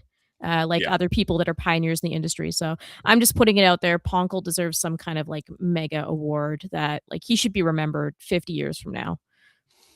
Yeah, and then how many spin-off copycats have we gotten of Survivors games now? There's exactly. They're almost like a dime a dozen. And how many studios are planning till my number 2? Stuff? Oh no. Oh, okay. Ooh, it might be a game I want to play then. Sorry, what was that you were saying, Kay? No, I'm just saying if number 2 is similar to this game, I might be interested. Okay. So let's hear. Jason, this was your number 2, is that right? Yeah. Okay. So Vampire Crawlers. Yeah, everyone's like, oh, it's when they first started the trailer, it's like, oh, Vampire Survivors 2. It's like, no, we're going in a different direction. So, which I like that idea better too, because like I said, like you could do so much with Survivor. Like, why not try to do something different and have both games live together? Crazy Landlow says, Kay, don't tell Blabs about him. She'll deliberately leave him out of today in gaming history. I saw on Twitter that they left out Sonic Heroes, and it was the release day of Sonic Heroes, and they said it was a slow news day, and I'm like, no, it's not. Sonic Heroes came out on the GameCube on this day in North America. There are tons of good, and Digimon World 4. Don't get me started. I'm gonna be yelling about this tomorrow morning too, I'm sure. All right. I think let's go to Lois with his number 2 then, since it sounds like it might dovetail well off of this one. Well, it's actually a Survivor's like. So you know how with Vampire Survivors you walk around and kill everything in sight? Mm-hmm. What if you built a vehicle and drove around killing everything in sight? What type of vehicle are we talking about? Oh my god. I thought you were going to put Terraria. I was like, what? Nope. It is called Terratech Legion. Not heard of this one. And yeah, that's basically what this is. You actually get to build and customize your own vehicle, which is basically a customizable tank, and then drive it around and destroy everything. That sounds great. Absolutely. This actually would have been my number 1 if not for the fact that this developer, they usually release their games in early access, and that hasn't been announced yet. It also doesn't have a solid release date, so we probably won't actually get this game in full until like next year at the earliest. Real quick on Vampire Crawlers, it also doesn't have a exact release date, but it does look like it's releasing on everything, literally everything, and as it should. So, sorry. Yep, I don't know about this one. I think this one might be PC only. So Terratech Legion, I definitely like the more sci-fi because 9 times out of 10 I'll take sci-fi over fantasy. So I definitely like the more sci-fi setting than the fantasy setting than Vampire Survivors. And the fact that you build like a tank and customize it, this almost looks like it gives me some old Command & Conquer vibes, but if it was a Survivors. And there is a demo for it. And there's a demo? All right. I will definitely add that one as well. Yeah, so there was a game that I played earlier that, in 2025 also called Mars First Logistics, where you actually build your own vehicle. And that was like my favorite aspect of that game. So basically just taking that and putting it into a Survivors like just sounds amazing. Okay, yeah, I pulled it up here. I'm watching actually the video, and this looks freaking great. I love the look of this. And I believe I first learned of this game over the summer when they showed it off at the PC gaming show. Yeah, this building, I know this is a terrible comparison, but it reminds me of Banjo-Kazooie Nuts and Bolts. But way better and more deadly. Listen, a lot of people are looking back at Banjo-Kazooie Nuts and Bolts and saying, hey, this is actually a good game. It's just not a Banjo game. What? Yeah, we were just talking about that on I think we were talking about that on Metroidvania Monday last night, right? Were you the one to mention that? I don't Someone remember. Literally in chat said that exact same thing. I'm not on this train yet. It's not been long enough. There's no forgiveness here. I haven't played it, so I don't know. But a lot of people, I keep hearing a lot of people say that, oh, it's actually a decent game if it wasn't a Banjo game. Yeah, we were talking about, I don't remember why I was talking about this, but yeah, we're talking about something and got on the topic of Banjo-Kazooie because of like games where one of the games of the franchise is like completely different than the rest. Like the black sheep kind of thing? Yeah, and I was like, like Banjo-Kazooie Nuts and Bolts, like everyone like hates on that game because it's not more Banjo-Kazooie. But I haven't played any of them yet, so I do plan to play the Banjo-Kazooie and Banjo-Tooie. They're on the backlog. I don't plan on playing Nuts and Bolts, but I've heard people who are kind of take a step back and kind of not necessarily review the game, but look at Nuts and Bolts for what it is and not what they wanted it to be. They're like, it's actually not all that bad of a game. It's just it got so much hate because it has Banjo-Kazooie on the name of the game, but it's not a Banjo game. Did you make that a party chat topic? We did talk about that recently, and it's because I got in an argument with someone on Twitter because they were making the dumbass argument that if a game is a good game, it's a good game in the franchise. It doesn't, it's like, no, that is 1000% wrong. Yeah, they're that's like, so wrong. They're like, if the game is good, then it's a good game in that franchise. It's like, no, you could have a game that's really good, but if it doesn't follow any of the aspects or the elements that make up the rest of the games in the franchise, it's not a good game for the franchise. And we didn't talk about Nuts and Bolts, but that could potentially be one of the examples. But we did talk about that on Party Chat not that long ago because this guy my response got a lot of likes. It didn't outpace. I didn't ratio the guy that posted that response, but I was like, that is one of the most dumbest takes I've ever seen in my life. It's like, yeah, let me just create a game and then buy an IP and slap the name of that IP on it and say it's a good game in the franchise it's from. No effing way. Get out of here. You're an idiot if you think otherwise. It's like, yeah, let me just go and let me make a Ninja Gaiden style hack and slash game. And let's put some racing in it and call it a Forza game. And it could be a good game. And he's arguing that would be a good Forza game. It's like, no, that would not be a good Forza game. So that's just something I'm brought up, came up off the top of my head. But yeah, you can't just make a game and throw an IP on it and make it. And if it's good, say it's a good game in the franchise. No, that is completely retarded. Star Fox Adventures comes to mind. I like Canadian would agree with you because he hated that. Actually, I do too. I love that game. Angry Canadian hated that game. So, yeah. Sorry. Back on topic from that tangent. And tell us anything more about TerraTech Legion if there is anything you want to tell us about. I think I've said everything that I know about it so far. I haven't played the demo yet. I usually avoid the demo until closer to the release at least, or just avoid it altogether. So this looks great. I like it. Yeah, it's got a demo available. No exact release date, but yeah, it looks like the only thing it's on is on PC, so it doesn't look like there's any plans at this point for a console release. But who knows? If it gets as popular as Vampire Survivors, maybe it will. Expect it to launch in early access first. Okay. Because I think their previous 2 games, that's what they did as well. Let's see here. Payload Studios is the developer, and there's 2 other TerraTech games actually in that are different genre. So there's a couple other TerraTech games, TerraTech, and then TerraTech Worlds, TerraTech R&D Labs. But these are all different genres. Yeah, from what I remember, they both look good too.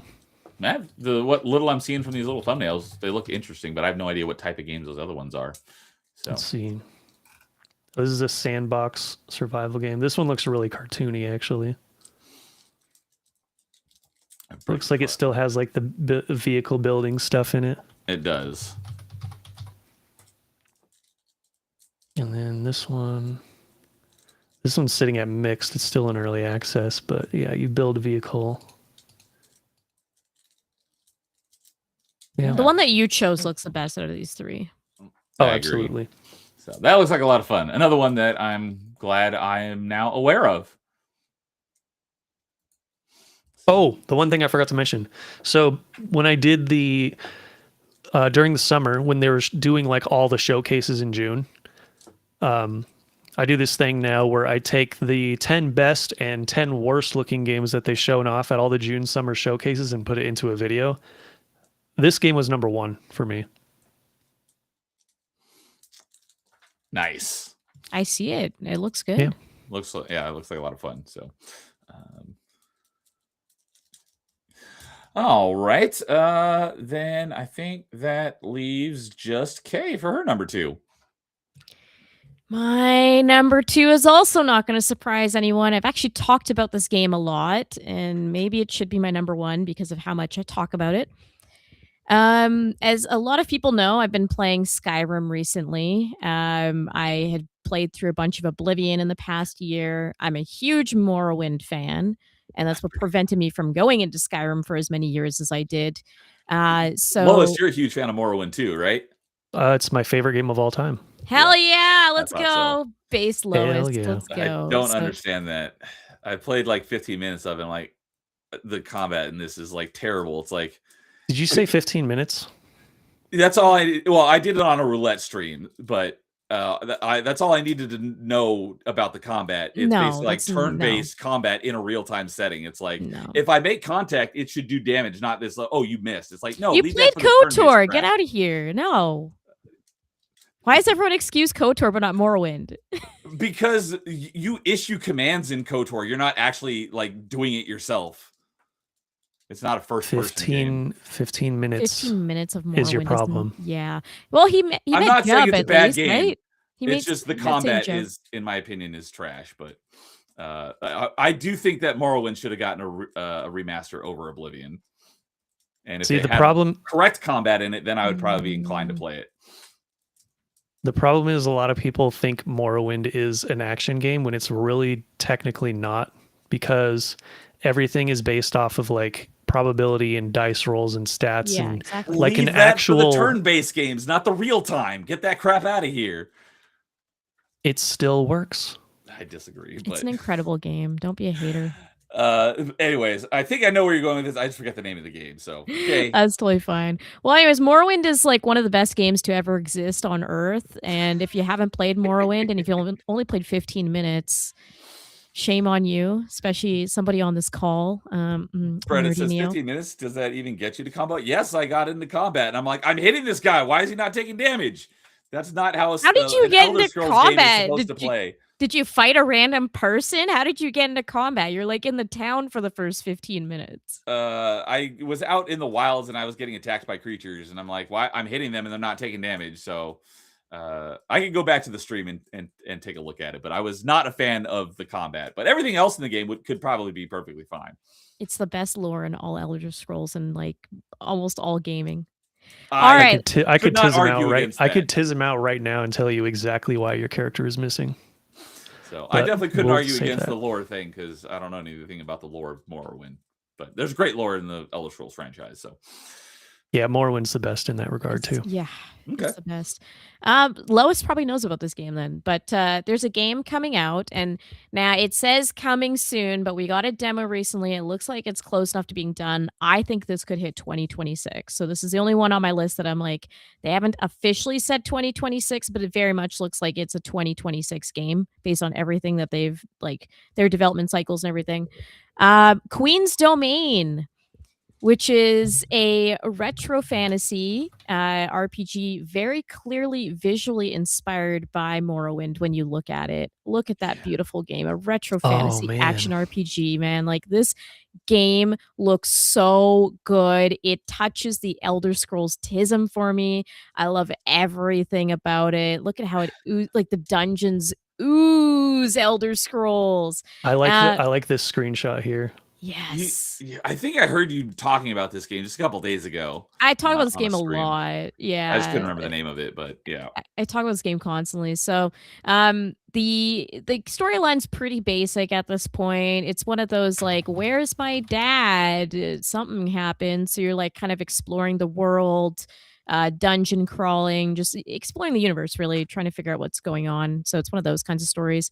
But I like the little spin on this, which is you get swords that can fly. So that's the little twist on it, is that you can find these swords in the world and they literally will like allow you to fly. And I think there is some footage of it you can find on Steam, but yeah, you'll wield the sword and it's got like wings on it and you can just like fly across platforms. But really it was the art style that drew me in, classic stamina meter type combat, like everything about it is just so Morrowind. And I have high hopes for this. And this developer also did a game called The New Flesh, I think is the name of it, which is also very atmospheric as well. So they know how to tie down atmosphere. So I'm very excited as somebody who is just completely Elder Scrolls pilled right now. So I didn't know like, this was coming this year. Yeah, I mean, it's up in the air. I've heard some rumors that it's this year. It's not like as definitive as some other games where it's like definitely 2026. But I think based on the demo, which is like an hour gameplay, I think it could hit this year, maybe end of year. So yeah, Okay. I was gonna say that. Yeah, but on Steam it just says coming soon. I pulled up an article about it. It says it's planning on launching in 2026. It looks like it's Yeah. only on Steam. yeah. But there is a as Kay mentioned, there is a demo available. Yeah, and the demo's pretty like fleshed out. So, you're able to do weapon throwing and everything too. Like it's just got everything that's like Morrowind and that they almost like let go of in the newer Elder Scrolls stuff. I'm really hoping between this and Dread Delusion that I've got my new Morrowind games. We'll see. Okay. I've heard some. I don't know if I should say, but Dread Yeah. Delusion. I've heard it does. It looks like it scratches that Morrowind itch, but actually kind of doesn't. The environments are very like, when you look at them, they're very Morrowind mushroom pilled. The art style Right, in the I'm talking beginning, like about- the cutscenes were very, Yeah, I was talking more about like the overall premise and the gameplay and stuff. yeah. I know.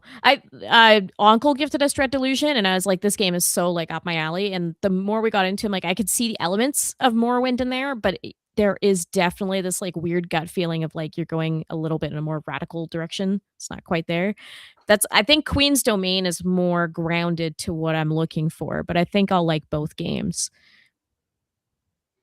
So, Okay. anyways. Yeah, it's cool seeing kind of these kind of like retro styled modern more modern games, but kind of made in a retro style is pretty cool. Basically we got the boomer shooters for first person shooters, and it looks like it's kind of like a similar thing but for Yes. RPGs. Exactly. We're getting that like 2000s Renaissance pretty much coming back. So, yeah, I'm excited. Cool. I hope it does come this year. I think it will. So Brett says hitting with an accuracy chance is like standard in RPGs. Yes, turn-based RPGs, not real-time RPGs. That's the big difference. KOTOR lets you do that. That's like pseudo. It's not real time. That's like pseudo turn-based. Because it's like you issue commands. You're not in first person swinging your lightsaber. So AAC Light is here. What's up, Light? How's it going, buddy? Yo. Hope you're doing well. So, all right. So I think that wraps up our number 2s, right? Yeah. Yep. 2. Yep. So, all right. So before that, before we get into our number 1s, we'll go around the horn here and talk about any honorable mentions you might have. I'll go ahead and start off this one because I've only got I got a list of ones that like I'll probably play, but not ones that are like super high on my list. I know like Mouse PI that looks really like that could be a fun game. Mudang Two Hearts looks interesting. The Next Planet of Lana, I really enjoyed the first one. Just a cute little platforming game. The new Tomb Raiders, there's the Fate of Atlantis, which is a remake of the original one, and they're releasing a full next Tomb Raider game, which looks interesting. But the ones that I'm like actual honorable mentions I'm very much looking forward to is, as mentioned earlier, the Bloodstained Scarlet Engagement. I'm very much looking forward to that one. This one I also put in honorable mentions because it sounds like it's more likely at this point going to be a 2027 game. But as I was talking about earlier, I'm a huge fan of Mega Man. So we got an announcement of a new Mega Man game, which we've gotten basically one new Mega Man game in like the last 15 years. Now it's Mega Man 11. Finally got a new one coming out called Mega Man Dual Override. We know nothing about it other than the title of the game. But the fact that we know there's a new Mega Man game coming, I'm very excited for that. This is like kind of a thing that's been going on. So you know the name of the game, right? When you hear Dual Override, what do you think? It's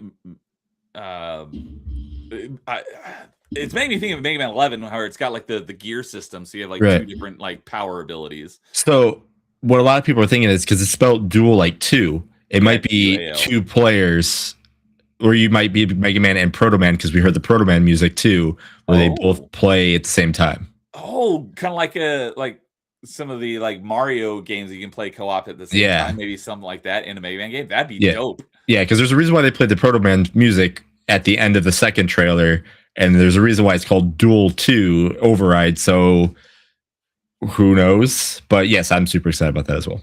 Would that be a first for the franchise? Yes.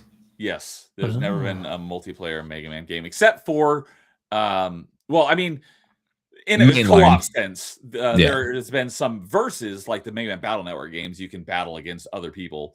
And then there's also the Mega Man Kart Racer game. That one is obviously multiplayer. But yeah, like an actual co-op, I don't think there's ever been a co-op. Oh, there's also the Mega Man soccer games that has co-op, but that's not the quite type.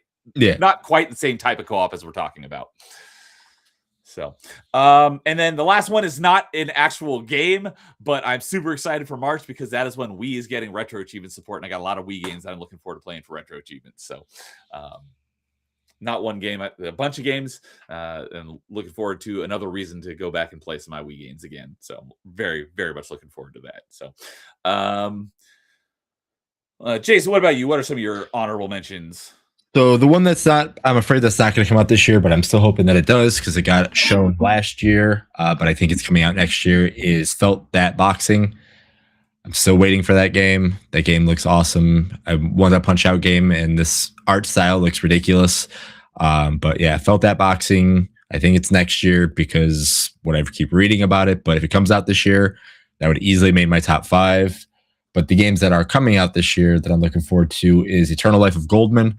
I love platformers, and especially ones that let you jump around a cane, like DuckTales Pogo Stick. Sounds great. Oh, I know that one. I was like, I haven't heard of this, but as soon as you said the Pogo Stick, I'm like, I did see a clip of this game recently. Yeah, as soon as I saw him jumping Pogo off of his cane, I was like, wait, that's literally the animation from DuckTales.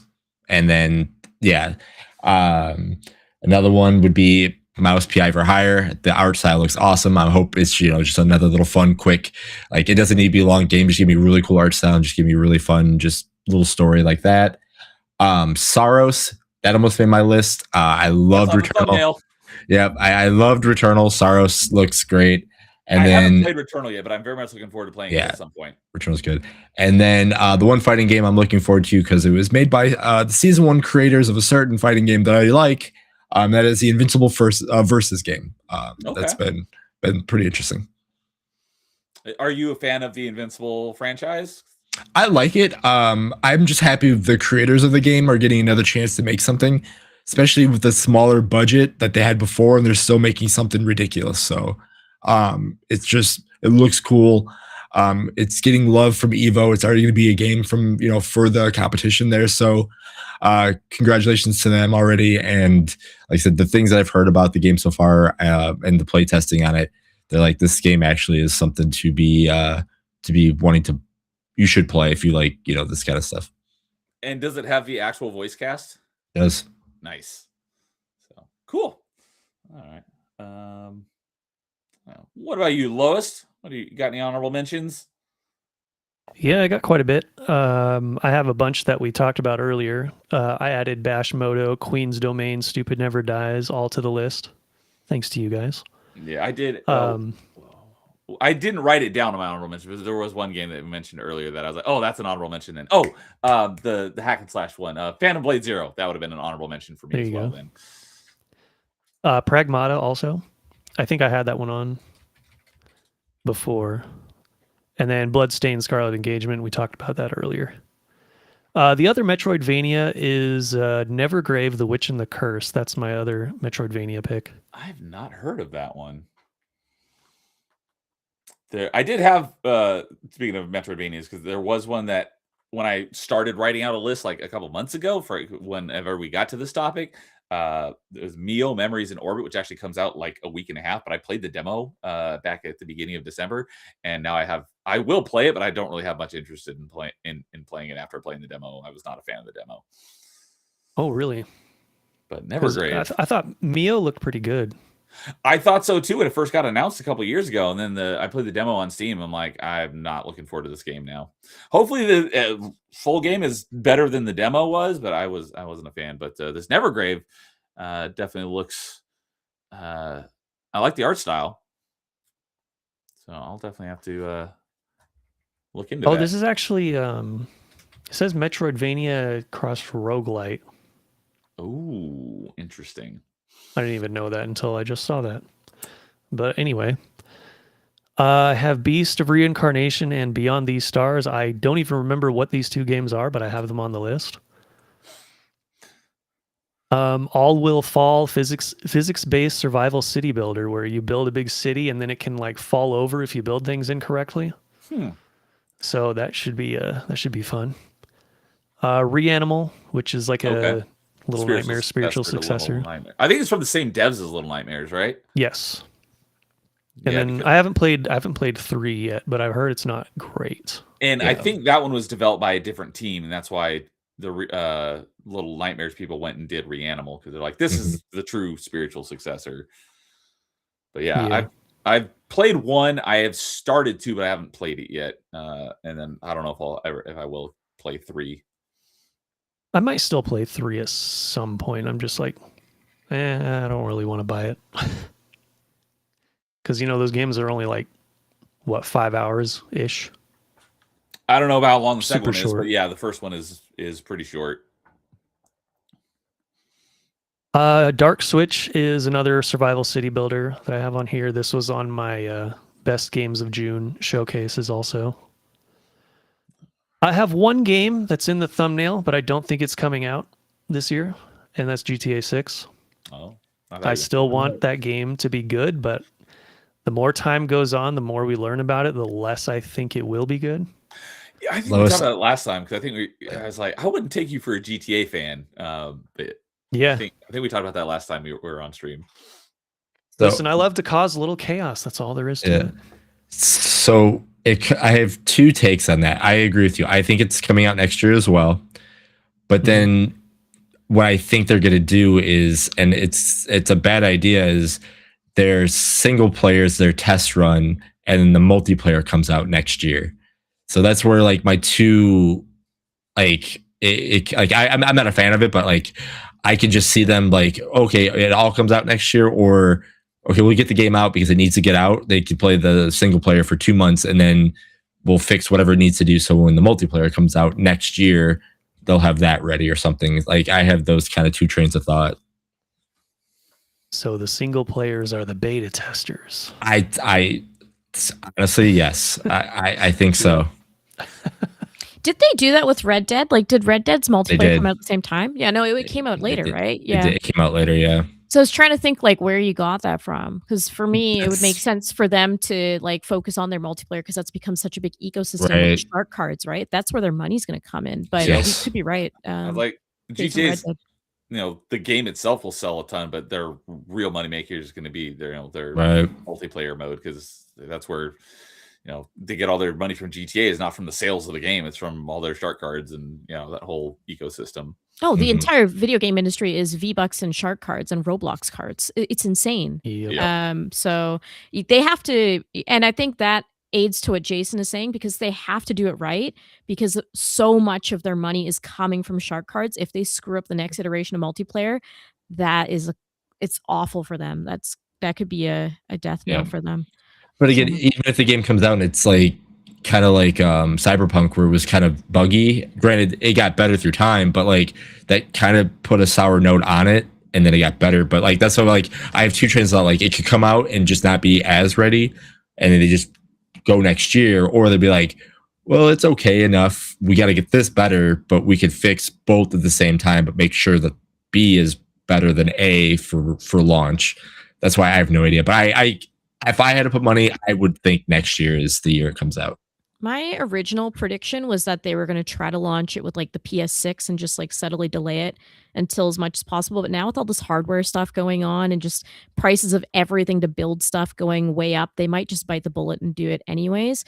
But it really felt because like the PS5 has overstayed its welcome in the cycle, right? Like this should have been like long done. There should have been PS6 announced already, but with all this complications, right? Like I'm on the other end of the spectrum. Like, I don't think it's been long enough. It's been like It's- what, 7 years at least, more than It's, that. Right? 6 years. 6 years. It came out in Yeah. 2020. So yeah. But like right you now, couldn't get it when it first came out. That was the thing, and it wasn't just a Nintendo scarcity problem. It was like yeah. it was not intentional. So I felt Yeah. like they had to push this cycle longer than they wanted to. I agree. I think the cycle needs to be pushed longer because again, like we have a PS5 and they're just starting to crack the code for how to make games on the system, and then there's still not like a crazy amount of going on with it. So I'm hoping that since we've heard rumblings of the next gen stuff coming out, but I'm hoping that's just like another 4 years plus. Yeah, like, is there really that much you could do to make? It's like, what else could you do to make it better? It's not like graphics are increasing that much now. Make like load times quicker times. again, put more things on it. The AI generated, what you want to call it, the frames, the FSRs and all that stuff. I mean, that's pretty much what it is. So yeah, it's like, my Series X is doing just fine, and I can play games all the way back to the original Xbox. And then I don't really need a new one. Yeah, and then I think also Sony's not saying anything about like the PS6 for GTAs because they want to get rid of their PS5 Pros, and that's exactly what Sony's going to do. Is like, you want the best way to play this game? Here's a PS5 Pro. A, we couldn't get rid of these to begin with. B, you don't have to buy a disc drive if you don't want to. Just put everything on it. It's got a huge hard drive because who the hell knows how big this game file is going to be if they're already talking about what the heck it is. I mean, it could be literally like, here's your game drive. It's on there. That's all you can have on this thing. So who knows? Do you think they'll do a PS5 Pro bundle with GTA 6? Yes. Yeah, I could think be they will something. do that. I think originally it makes should have sense. been a PS6 bundle with GTA 6, but it will be a that would make PS5 sense. bundle instead. That's kind of what my track of mind is with this, because like Astrobot took how many years, and that was like the first game to really be explosive on the system. It just feels like PS5 should be considered their failure, move on, do something else. And with Xbox in tandem to that, like I upgraded my Xbox, I didn't feel the difference. I literally plugged it in and I was like, it's just the same system again. Great. Like and that's because games have been stagnating since like 2013. Like I remember looking at Far Cry, and it's no knock to Far Cry. I do like those games, but being like, oh, this is kind of just what games are going to look like now. And that's what it's felt like besides indie for the past like 10 plus years. So the cycles are kind of blending together for me at this point, and it feels like we need some actual innovation. And I thought maybe GTA 6 could be like the pusher of that and be like, okay, next system bundled. Of course, it would still be backwards compatible because that's how GTA has always been. Yeah. And like, let's see something new. But I think they're just going to push it in the end of this PS5 cycle now. Yeah. And I mean, I'll kind of agree and disagree, but like I mean I think there's pushing. I think they're hiding stuff well. Like I mean for like the God of War remake, I think that was great and technical because again the camera view was literally a one-shot camera throughout the entire game. There was no cuts, so like to have zero loading, but the only time loading was obviously on the boat to get to the next area. But like having the camera just here and then just slowly rotating around you as like as the whole game was continuing through cutscenes and all that stuff. I thought that was cool. But yeah, there's nothing like the graphics from 10 years ago. There's nothing like this person looks more realistic. They're just kind of fine tuning things. I agree with that, but I mean that's you can only make realistic real so much before you're like it doesn't look good. So I think that's the problem, though, is that they just keep pushing realism. Like, I don't disagree with you that some of that no stuff art is style. fascinating, It's all about right? art style. Like with Death Stranding 2, I'm curious to play just because like Kojima's really good at pushing hardware, and so I actually want to play just for that reason.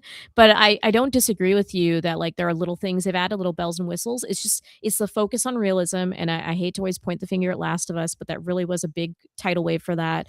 And it's just we need to go back to fun, and it's okay if it looks a little more rough around the edges, but like actual innovation.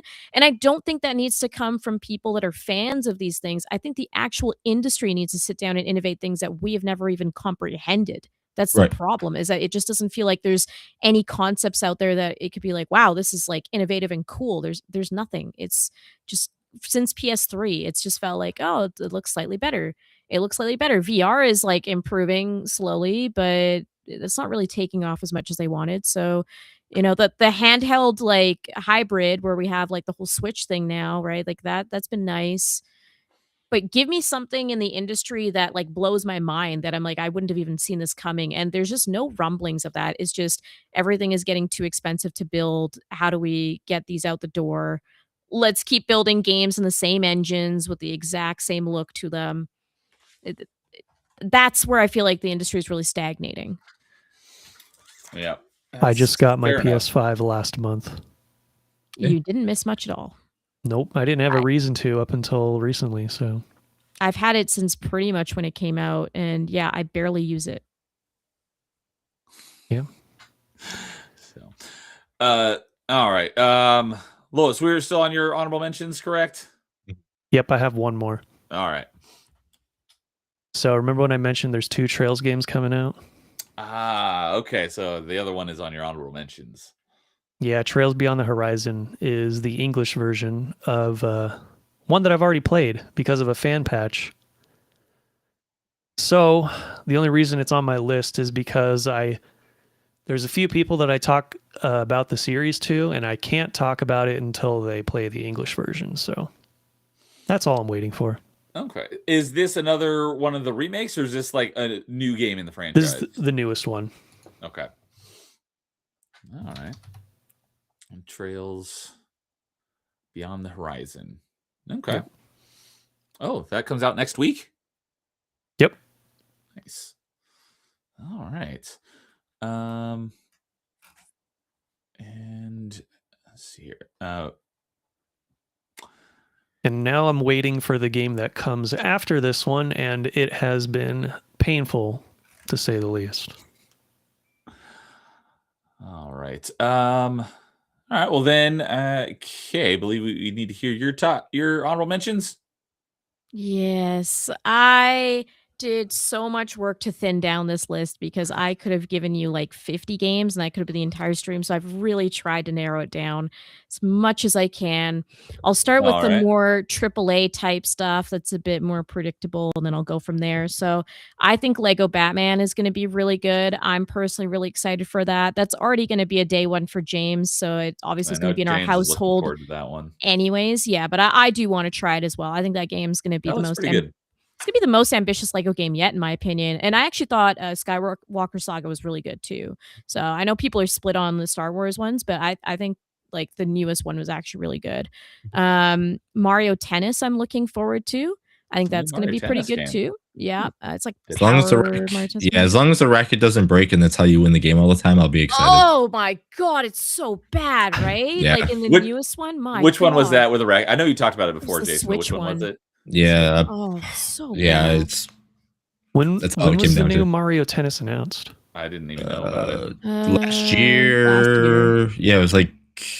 It's been I think it super was like- quiet, but Yeah, it was like it was. I think it was 2 directs ago. yeah. Really? So Yeah. a lot of these ones I'm mentioning are not like necessarily they have a date on them. It's just like they could I come know- out this year. They could shadow drop. Yeah, I think tennis, or maybe tennis. I think tennis has a quarter, not like, but tennis is for sure coming out this year. Is what I've. It should be. Yeah. What I've been told, tennis is coming out this year. Yeah, so it could be good. Yeah, I agree. Jason, don't break the rackets. I hate it. It's awful. It ruins the game entirely. Yep. Star Wars Galactic Racer, I'm kind of mixed on this one, but I am actually a little bit looking forward to it depending on how they intrigued. execute it. Yes, I will take a look at it. It could be good. I like that there's like a bit of gambling and stuff involved in it too. Like it seems like there could be a bit more of a story surrounding it and not just pure racing. And so there's a potential for me to like that. I obviously didn't put the new KOTOR game on this list because that might not be coming out for several years. So Star I Wars think that's Galactic coming Racer. out- Fate of the Old Republic, right? Yeah, I didn't I- bother with that on my list. I think I that's doubt 4 years away. Yeah, Yeah, it's that like Is what I've super heard. far. Years It's off. 4 years away. So Galactic Racer is kind of the next Star Wars thing. I'm like, this could be interesting, sure. Going a bit more into indie here. Kingmakers has been delayed 3 times, but I am hopeful it might come out this year. That game I'm looks good. excited for it. I really like the idea of being able to impact the world on a past, present, future type thing. And it's got motorcycles, so that already pulled me in. It's like medieval motorcycles. Like, yeah, that's me. Agefield High, Rock the School. I've talked about this on my podcast before. This is a bully successor type game. It looks a little cheesy. It could go a little Life is Strange, but my hope is that it's more bully, and it looks like it could be. So fingers crossed. Gunmetal Gothic, which we don't have too much information about, but if you liked, the Parasite Eve, old Resident Evil type look of games, like that PS1 kind of jank, it looks interesting. It's Gothic, as in the name, co-op shooter. So I'm interested in that. Where the hell is my Killer Bean game? I thought this was coming out last year, and I really want it. It's Max Payne, like meets GTA meets whatever. I don't. It's just every genre in one that I'm like, this looks incredible, and That game Killer looks Bean's fun. hilarious. So So I you want. hear I don't some bad news? It's not Uh-oh. happening. The things that I'm reading is saying 2027 and beyond. Yeah, Oh, I don't know. goodness. Where is it? Oh, Killer man. Bean, my This game looks boy. Look fun. at this. It's It's like, Yeah, cute. that- I wanna I know play that's it. why I didn't even put it on my honorable mentions because it says, and when I read and beyond, I'm like, that's not good. I want this game. Okay, Yep. and finally, I've got one more. Duvergold, which is by Cult Games, who did The Great Rebellion. Duvergold is a like dungeon crawler, like classic dungeon crawler type game, and it's actually going to be mobile specific. But I'm super excited for these guys to bring this. I think it's going to be like phenomenal. It's very like dwarven like. And yeah, it's going to be a mobile game. So it's not like what you guys would call a traditional video game in some senses. But I think that this format works really well on mobile. So hopefully they bring it to iOS and I can play it. And plus, they're awesome. I love everything that Cult Games does. So All right. Jason, did we get your honorable mentions? Yep. Okay, I thought so. So, all right. Here, before we move on, I do want to catch up on a little bit of chat. And let's see here. Yeah, Reddit said Mouse PI looks awesome. It smells of a game that's a bit style over substance, though. I'm afraid that might be a Smash Bros. Like game. Let's see. I don't remember what that was in reference to. Mega Man, I think he said. Yeah. Yeah. Oh, Dual Override. That's a Smash Bros. Game. I don't They see that happening. I sure hope No, not. they should. I mean, they showed very, very, very early going from left to right. So I mean, we'll see. Okay. So Crazy Landlow says to answer the stream's title, it would be GTA 6, but that's not saying much. I like the older games plus 4 the most. Interesting. I did not like 4. And I didn't like 4 much either. So, Creed Landlow says, never thought Mega Man would have had a kart racer. Yeah, it was way back. And I think I don't know if it ever released on its own. I think it only released in a compilation of other games. I could be wrong about that. But I do know it is on the GameCube /PS2 Mega Man X collection.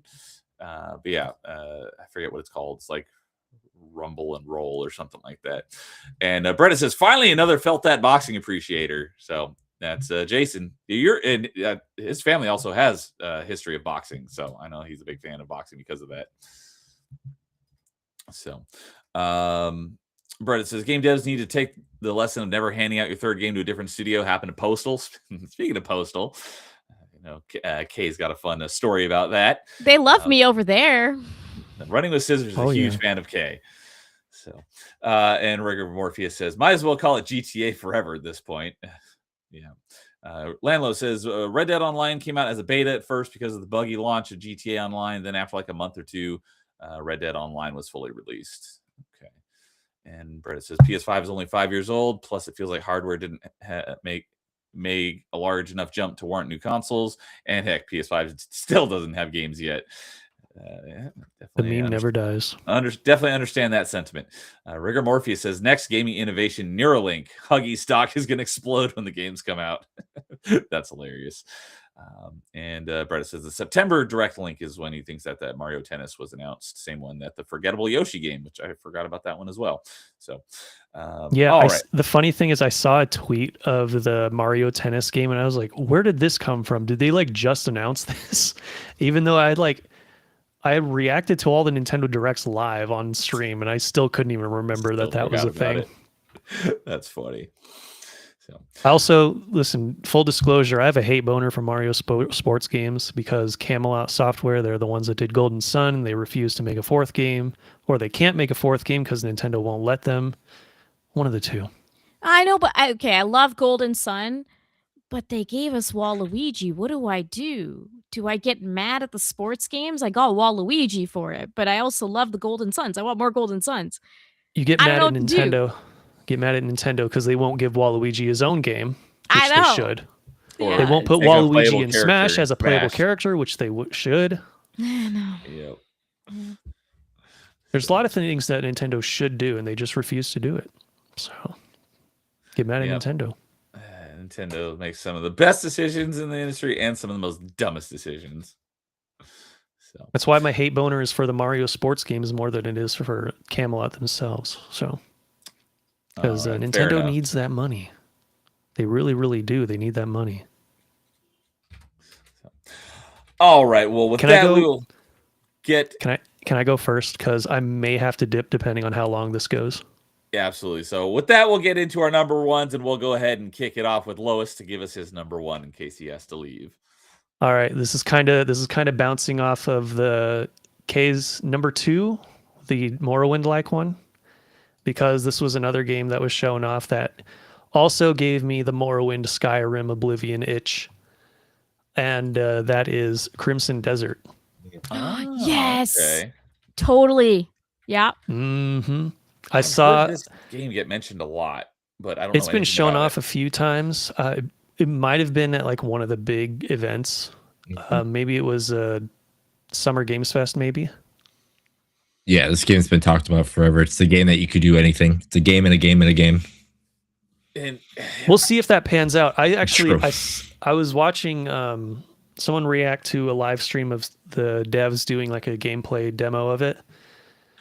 And I'm like, oh, I need to stop watching this because I want to go in as blind as possible.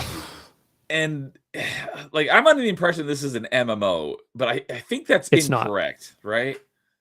No, the MMO is called Black Desert Online. A lot of people get those confused. I was just going to say, is there any, because I know of a game called Black Desert, which I also know nothing about. Are these two related in any way? I don't think so. Okay, these happen to have very similar names. But Black Desert is an MMO. Crimson Desert is not. Right.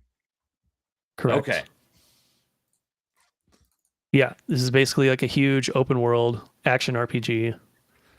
Probably won't have dice roll combat, so Neo would probably like it. And it does not have dice roll combat? No. Yeah. It's an action game. That's a thing of the past now, Neo. They don't do that anymore, sadly. Some of us like dice rolling. That's why Final Fantasy VII Remake is better. So, okay, I pulled up the developers... I don't know, I haven't played either. I pulled up the developers' Steam page. They did also do Black Desert. Okay, yeah, I just Googled it. It says that they are related. Yeah. But... Yeah, I just don't know if they're actually like part of the same universe or not. Okay, Fair enough. So, but yeah, so this is going to be like a giant RPG then. Open world action. Yep. Open world everything. Yeah. This game is. I know it says it's coming out in March. I don't believe them.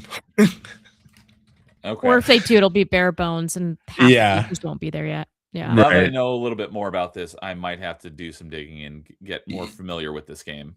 But some of the combat stuff with some of the dragons that they have, I mean, like, I'm not the biggest like high fantasy style of stuff, but I saw some of these fights. I was like, that actually looks pretty cool that this thing is doing that. So, like, I don't know, but yeah, this game has a lot to offer. It looks like. Oh, yeah, There's so definitely a good release- chance that it'll get delayed or something. Yeah, I mean, I hope not. I mean, I hope it comes out when it's ready. But I mean, if it says March and it comes out March and it does what they're saying, that's awesome. Yeah, and that's not super far away either. So No, that's crazy. It's very possible it could actually come out in March, which Right. that's kind of that's like the main reason I put it as my number one over Terratech Legion, because this one's very, I would say, 70% going to come out this year, I would say. Mhm. Whereas Terratech Legion's probably getting pushed off or going to be in early access for a long time. So yeah, I looked up. I hope so. I hope it comes out and it's good and it's everything that they're promising, and we'll see. It looks like a beautiful game. Mm-hmm. Oh yeah. The world looks amazing. And yeah, the launch date says March 19th, which is also the day of the Wii launch for Retro Achievements. Oh boy. But yeah, it looks like it's coming out on everything except for Switch. Makes sense. So I will have to look into this a little bit more. So Yeah, this one might be even a bit much for the Switch too. This seems like a bit much for a lot of things. Yeah, It's possible it could get a port in the future, but it would take a lot of work to. With the scale it down, scale, probably. with the scale that the game wants you to have, I don't see that happening, unfortunately. Yeah. they've done some impressive things with games that you wouldn't expect to get running on You're not the wrong. original Switch. Like, You're not wrong. I've heard, I haven't played it, but I've heard that the Doom Eternal Switch version actually runs pretty well. It's like, that sounds surprising. It can't even do Skyrim properly, bros. It's so bad. I'm like 40 hours Really? into Skyrim and I'm like getting like actual pausing. That's how much the frames are. It's like it's just hard stopping the game and crashing. Like So I stutters and don't stuff? think it I have videos of it just stuttering to the point of I'm at like 2 frames and I'm just like it's Oh, like a no. picture book. Yeah. On Switch 2? Yeah, Skyrim. Yeah, it's bad. And it's 30 outside, 60 inside. So if you're going through dungeons and stuff constantly, it messes with your eyes because you're just like, everything out here is 30, everything out here is 60. It's or in here is 60. You know what? That game's Oh, 14 years old and a Switch 2 can't run it well? Yeah, and we've had tons of crashes. Like it's WTF. crashed on me 3 times. It's crashed on James several times too. Like, and it's bad. If I was a betting man, I would bet money that's actually Bethesda's fault and not the Switch 2's That's fault. it. I don't think that's the system. I think that's the game. Because I- if they got Seeing Skyrim how- on the Switch 1, they should be Seeing able how- to run on the Switch 2, no problem. Yeah, I think the Skyrim 2 or the Switch 2 version is apparently worse because there's like more stuff that got introduced to it. But just Yeah. seeing the performance on a game that should run like this, like it should be totally fine. The frames thing makes no sense to me. Yeah, there's no nice. excuse It for will that. stop Yeah. to a crawl. So, anyways, I'm just saying Crimson Desert, I don't see that ever happening in my life. Honestly. I don't either. But no, I agree. All right. Well, I am now, that's on my radar now as well. More so because I had heard of the name of it, but now I know some about it. And I'm like, oh, I'm intrigued. So, all right. Lois, you didn't play Black Desert, did you? No, Okay. because it's an MMO. Yeah, that's understandable. So, all right. Well then, okay. What about you? What is your number one? My number one is the only game on my list that isn't on Steam. And I'm kind of surprised that it's my number one, but I was just so excited when I saw it. I'm like, I think this is it. I think this is the game. This was in the Game Awards, and it is Orbitals, which is the Switch 2 exclusive game that's coming out. It's a sci-fi anime retro world. And it almost looks split fictiony because it's all co-op.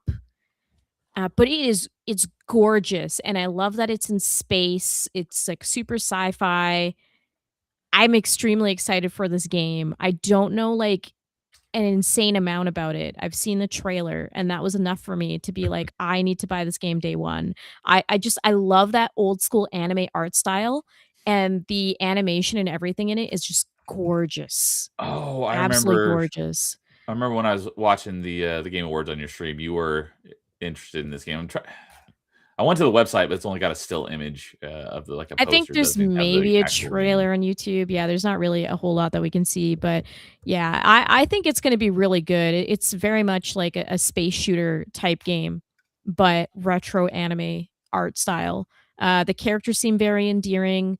We'll see. We'll see what it's like. There's not a lot we know about it yet, but I am into co-op adventures. I'll do it. I think it's gonna be a really fun game to stream. So I'm super hyped for it. And I want to learn more about it, but Yeah, it's just that's it's just website the I was art just looking style at. is just like alone. The art alone sold me on it. And then seeing the combat from the very limited stuff that we've seen. Now, I haven't played through Split Fiction yet, but it does definitely feel like it's inspired by Joseph Fares with this game. This is also the studio's first game that they've ever done. So Kepler is funding it, who funded what's it called, Expedition 33, and they're funding a bunch of other stuff. Kepler is also funding this, so I have high hopes. Okay, yeah, I'm pulling it up here again, and it definitely had the art style feels very Toriyama. It's so beautiful. It really reminds me of like the old animes I used to watch that came from like the 80s. I was just gonna say this looks very 80s anime style. Yeah. So all we know is that it's in space, and you're just trying to figure out what happened to their home. A co-op space adventure. Yes. Yeah, I love the old school art style too. When I first saw it, I thought they were doing something with they're bringing back like Lunar or something because it has that style of. I was like, wait, another Lunar, and I saw. I was like, okay, that's. I'm glad they brought that back, but I was like, we don't need another one, but I'm glad it's something different. Yeah. So, like I said, not an extreme amount to say on it yet, but if I'm talking about most anticipated games, I'm really anticipating this one out of anything, just to see. And if this game does super well, then we might see more of this art style going forward, and I will be all over that. So yeah. Looks like fun. Yep. It goes back to like what we were discussing about like realism versus like good art direction. Art direction will always be realism, like any day of the week. Exactly.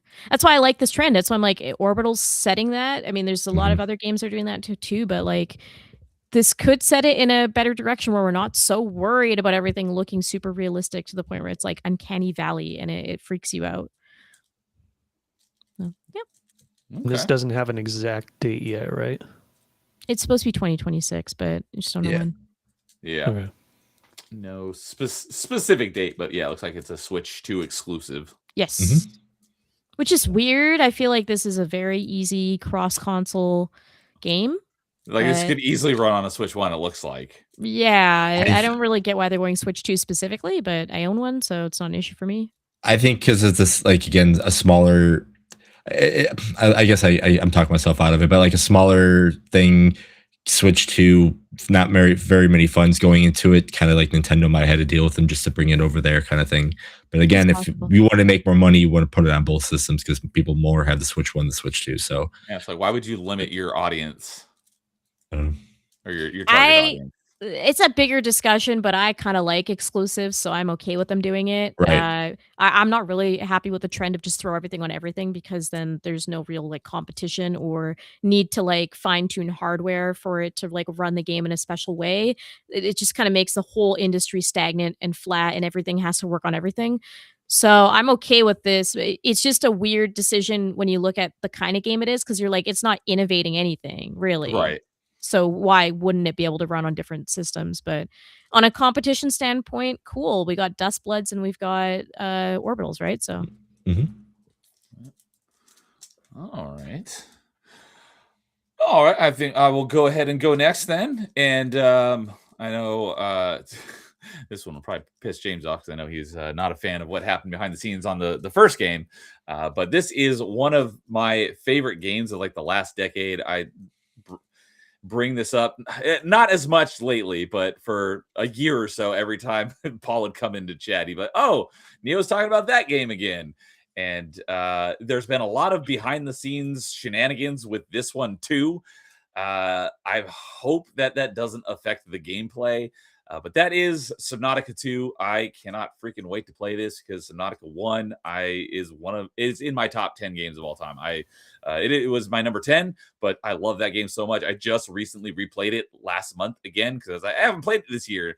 And basically since I played it for the first time a few years ago, I played it at least once a year. I think in 2024, I think I played it like 3 or 4 times, but I really cannot freaking wait for this game. I love the first one. Below Zero was good. For some reason, people who are fans of Subnautica like hated on Below Zero just because it wasn't as good as the first one. It's still a good game. It's just it's not as good as the first one. I think most people like are in that same boat where the first one is far better. But it's a lot of people are on that mentality of like, oh, if it's not as good as this game, then it sucks. It's like there is an in between. But this one, it looks like because the Below Zero started off as a DLC for the original game, and then they spun it off as its own game. So that's why this one isn't actually Subnautica 3. This is Subnautica 2 because it's like new full-fledged game. I don't know if it takes place on the same planet or it's a different planet. I want to say it's a different planet, but I can't say that for certain. But one of the other cool things about it is one of the things that like everybody was clamoring for in the first one and the DLC, or what I originally was going to be a DLC, but Subnautica Below Zero was some sort of way to play this game with other people in co-op. There's a couple of mods out there that make it co-op, but they're really, from what I hear, they're really janky. This one has co-op built into it from the get-go, and Paul and I actually have a pickle bet since we both hate pickles. And whoever loses has to eat a pickle on stream. And I think it's going to be a 2-player co-op game, and he says it's going to be a 4-player co-op game. So we got a pickle bet going on that one. But I will and we do already know that it is going to be launching day 1 on Game Pass, so I will absolutely be able to play this on day 1. But either way, it's going to be a lot of fun, and playing it with people will just make it better, and it looks beautiful, and they've added a bunch of new like not abilities, but like technology and like a whole new I'm assuming it's on a different planet because a lot of these creatures are complete, if not all of them are new, and I've never seen them in the other games. And it's got a lot of new things you can build because there's a lot of crafting in the game. It looks like there's a bunch of new vehicles and items and stuff you can build, and just give me some more Subnautica, and it looks like it's probably going to check all those boxes of everything that I loved about the first one. And it's a really pretty looking game, so I cannot freaking wait for Subnautica 2. I love the first one, and like I said, I like Below Zero, just not as much as the first one. That's probably my most replayed game in the last 5 years or so, is probably Subnautica 1 because I've played it so many times. I love that one. So I'm very, very excited for Subnautica 2. And I just hope that all of this behind the scenes stuff with crafting, firing the leads on the team, who knows who's in the right and who's in the wrong. I just hope we get a good game out of it. So it has the potential for ending up not being good because of all the behind the scenes, legality stuff. But I just hope that we get a good game out of it. I think that, it depends on your stance on this part, but the bigger red flag is that Crafton is going AI first. So how will that impact the quality of the game itself? That could be interesting. So it depends on if you're, willing to overlook how AI impacts video games as well, and how it's implemented. Like I know with Arc Raiders, having voice lines that were AI, to me, that would be very jarring to hear. But like, sometimes visuals can be jarring too. Sometimes AI is implemented fine and you barely notice it. Like Marvel Rivals, I feel like I don't really notice it or care. So it does depend on which direction they go. But I did find it interesting, on top of that controversy, that Crafton is very much, we're all AI first. That's like our focus going forward. I don't know how it's going to impact the quality of their games. I hadn't heard that about AI and their usage of it yet, but that does make me Like, there might already be a foundation here that's fine because this game has been in development for as long as it has been. But I'm just wondering, like, what that would actually do to a game when that's their first focus. It's different if you're using it. I get AI as a tool. I'm not like fully against it or anything, but there's a difference between saying I'm an AI first company versus we're using AI to enhance our game. Yeah, I was gonna say this game's probably been in development for a while, so they probably even before AI became like a huge development tool. Yeah, that's exactly what I was thinking. I was like, even if they are going AI, I think this game has been in development long enough that it wouldn't really make much of a difference at this point. Yeah, when did the last content update for Subnautica 1 come out? Or was it the Below Zero thing? So one of the cool things was in Below Zero, they introduced some new features and machines that have some really cool functionality. And some of them, they actually backported into Subnautica 1. So I think there have been more recently, they updated the original game, then they even updated Below Zero. But that was still probably like at least 2, if not 3 years ago at minimum. So it's been a little while. Yeah, so the foundation of this game is probably going to have like no AI whatsoever, most likely. I would think so. If they do post-launch content, that's up in the air. Yeah.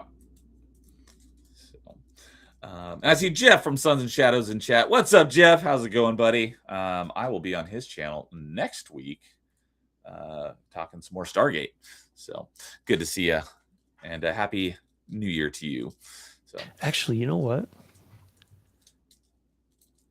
You guys have a thought? Oh, is the disclosure thing on Steam now?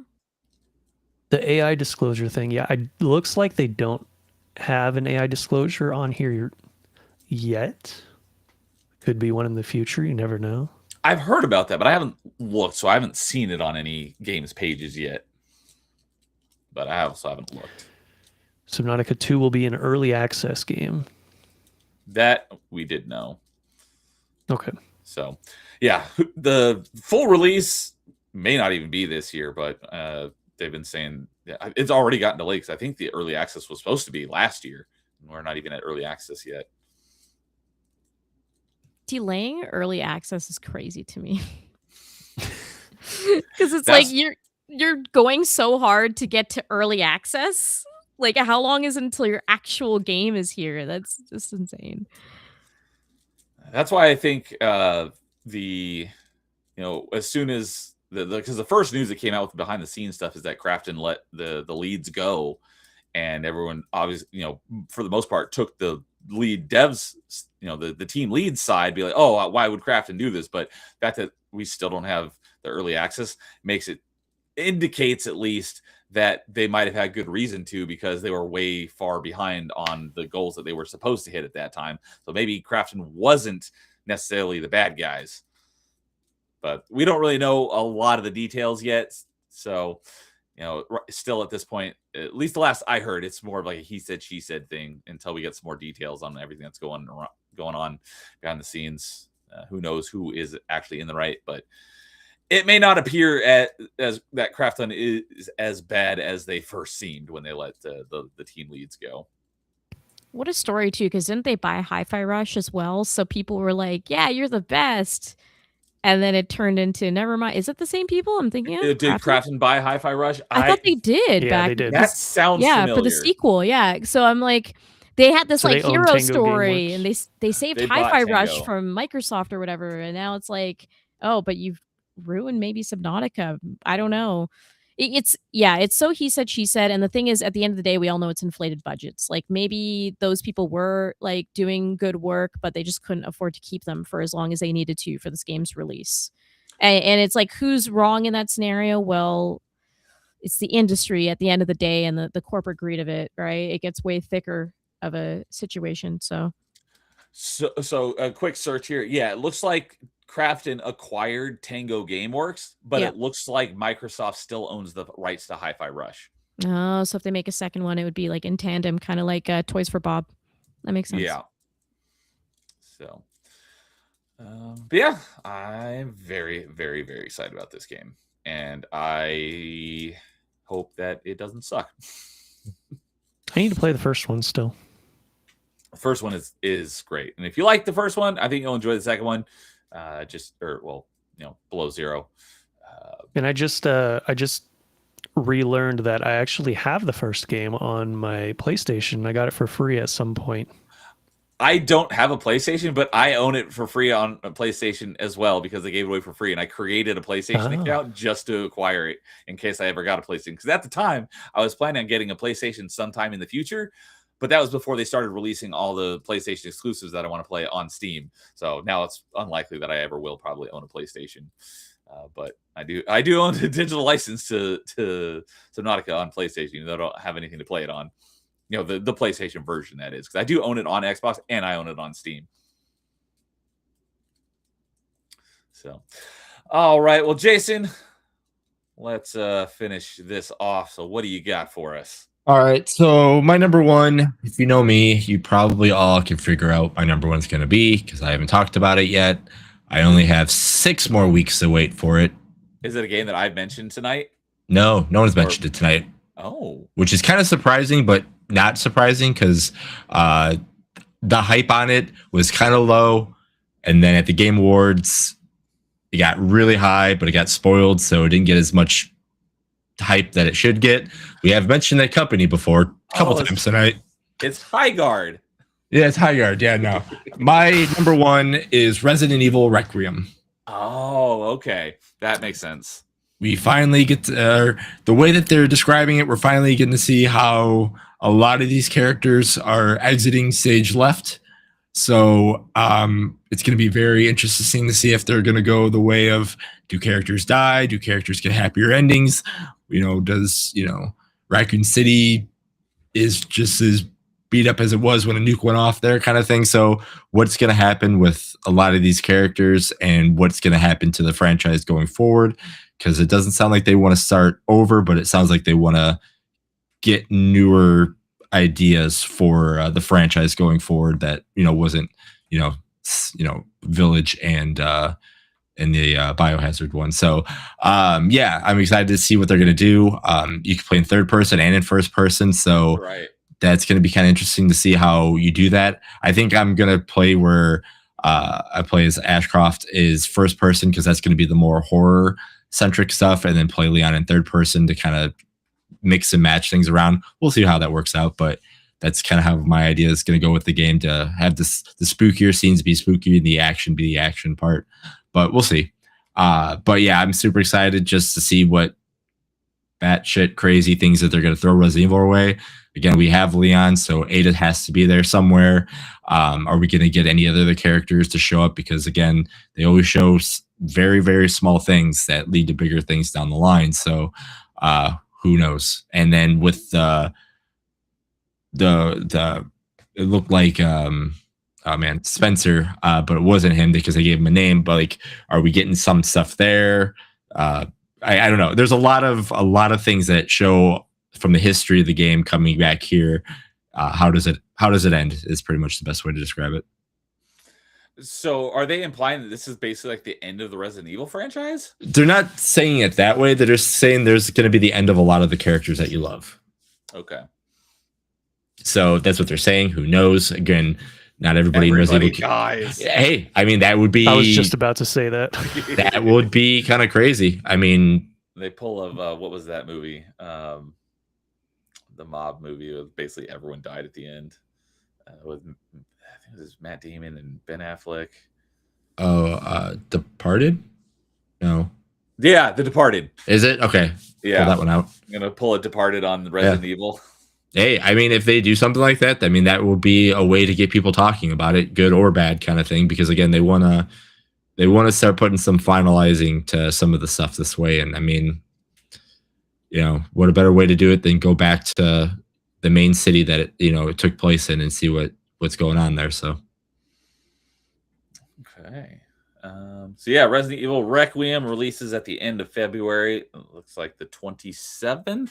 Yep. 26th on Steam, although I Googled it and it says 27, but that's 1 day difference, not that big a deal. And it looks like it's releasing on everything. Although Switch 2, I doubt it's going to be on Switch 1. Yeah.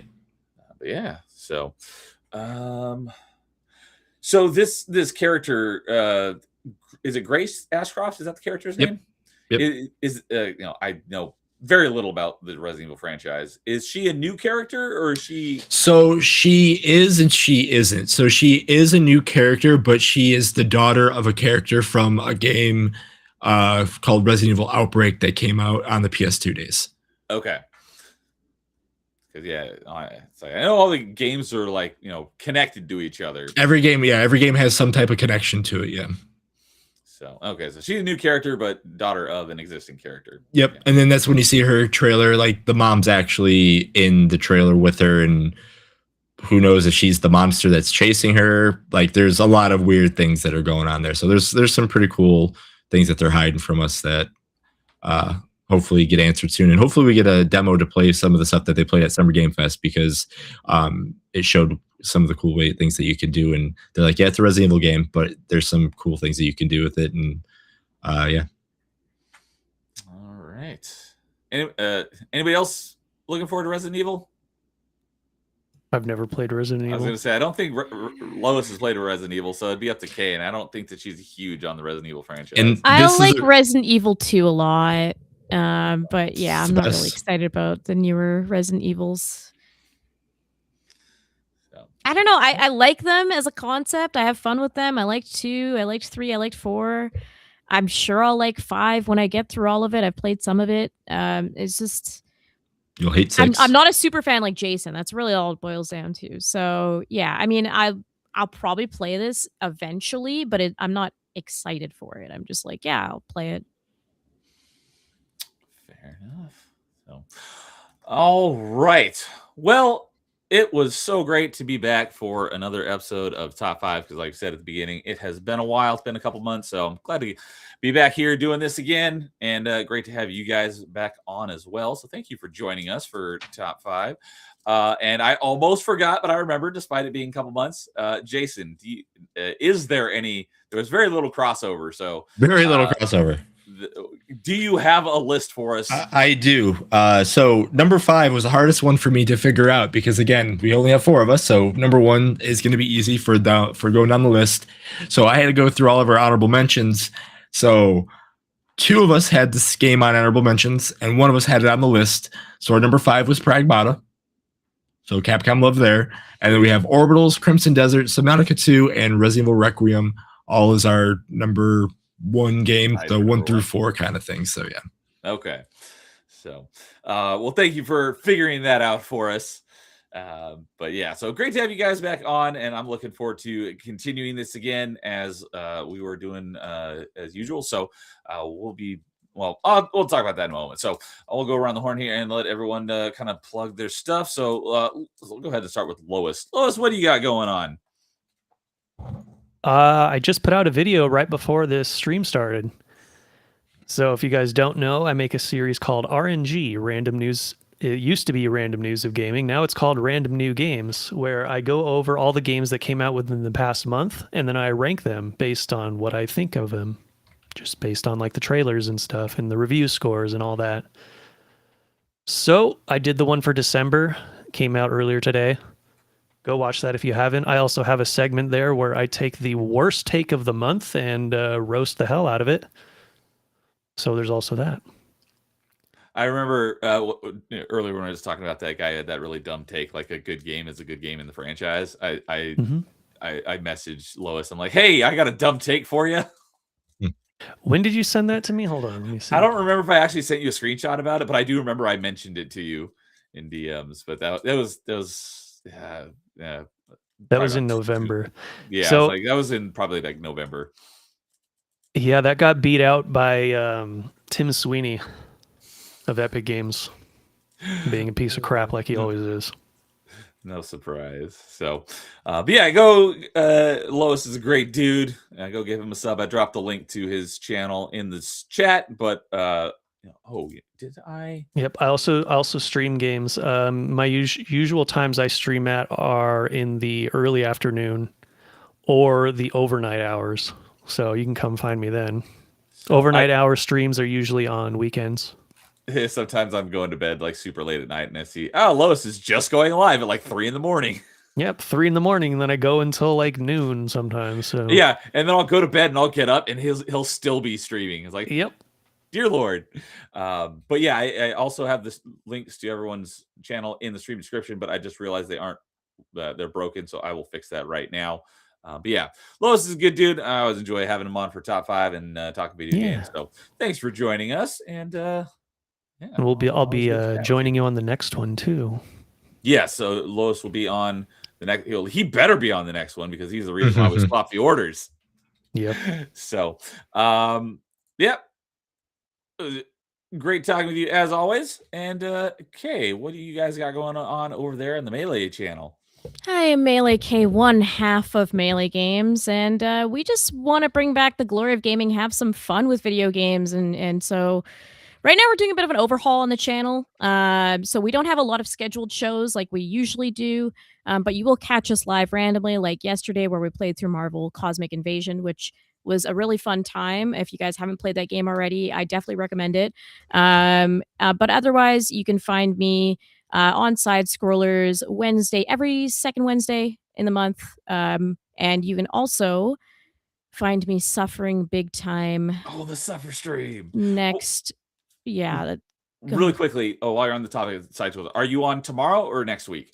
I'm on tomorrow, yeah. So I'm on tomorrow. I'm on every other Wednesday with Mally. So okay, so you'll be on tomorrow. And I'm actually on for the next 3 weeks because I'm on next Monday as well. Next Monday, okay. Yeah, I fill in randomly, like if Blabs or Craig need to jump out. But yeah, so I'll be on Side Scrollers tomorrow morning. Also the 12th, which is the Monday, and then I'm back on my Wednesday. But it's nice when you're on there because then they actually have a gamer on there for once. That's the only time I watch it anymore is when Kay's on. I like to yell about my video games on there for sure. Thank you guys, I appreciate it. So what is this next Suffer stream? On Fire January Emblem. 16th at our usual nighttime slot, which we're still doing some nighttime streams right now, but we might actually start doing some earlier in the day streams eventually too. So that's why we're in a weird transitional period right now with our channel. It's a bit hard to shill right now, but the Suffer stream will be roughly around 7 p.m. PST on the 16th. And so a week from Friday. Yeah, I'm being cursed to writing a pitch for the Guild, which is the show that Felicia Day is featured in. Just gonna ask you what you have to do on the Suffer stream. I have to write a pitch for the next season the revival of the Guild with the star Felicia Day, which I'm not excited for. How's your rewatch of the show going so that you can be well versed on how to revive it? No, I'm not rewatching. Oh, did you watch it? I was just joking. I've seen some of it. Just make everything up. It'll be better anyway. I actually the problem is I actually know about the show. I saw a little bit of it back in the day. So I've never seen it, but I just knew Felicia Day was on it. God, yeah, it's horrible. So I'm gonna be writing that. There's also one more game that will be played that day, which is going to be a surprise for now. Okay. And the stipulation is a little bit different this time around, and we are leaving it as a surprise until closer to as well. But it is different, and if you want to make me suffer that day, you have power to make me suffer in a way that I really don't want to suffer.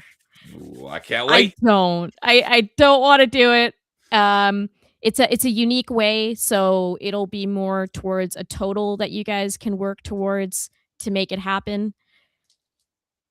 And I'll leave it at that. So if you like seeing me in pain and you like seeing me scream about Felicia Day, and you want to watch me write fan fiction about her, that's the day to tune in. Like if you just want to see me hate my life for a couple of hours, come watch us on the 16th over on Melee Games. But yeah, otherwise, casual streams this month. We're just going to be playing some games that we've been, on the backlog that we really want to play while we revamp the channel for the next few months here. So thanks for having me, guys. It was a lot of fun, and I like doing the top fives. They're good, so keep doing. Glad you could join us. Yeah. Shout out, I'm like, hey, I don't know if either you could join us, but you're welcome to. And Kate is just like, yeah, I'll join you. Oh, you grabbed me at the right time because pretty much like starting next week, I can't really do much. as much anymore. So it's like, yeah, you grabbed me at the perfect time. So I have a few days right now.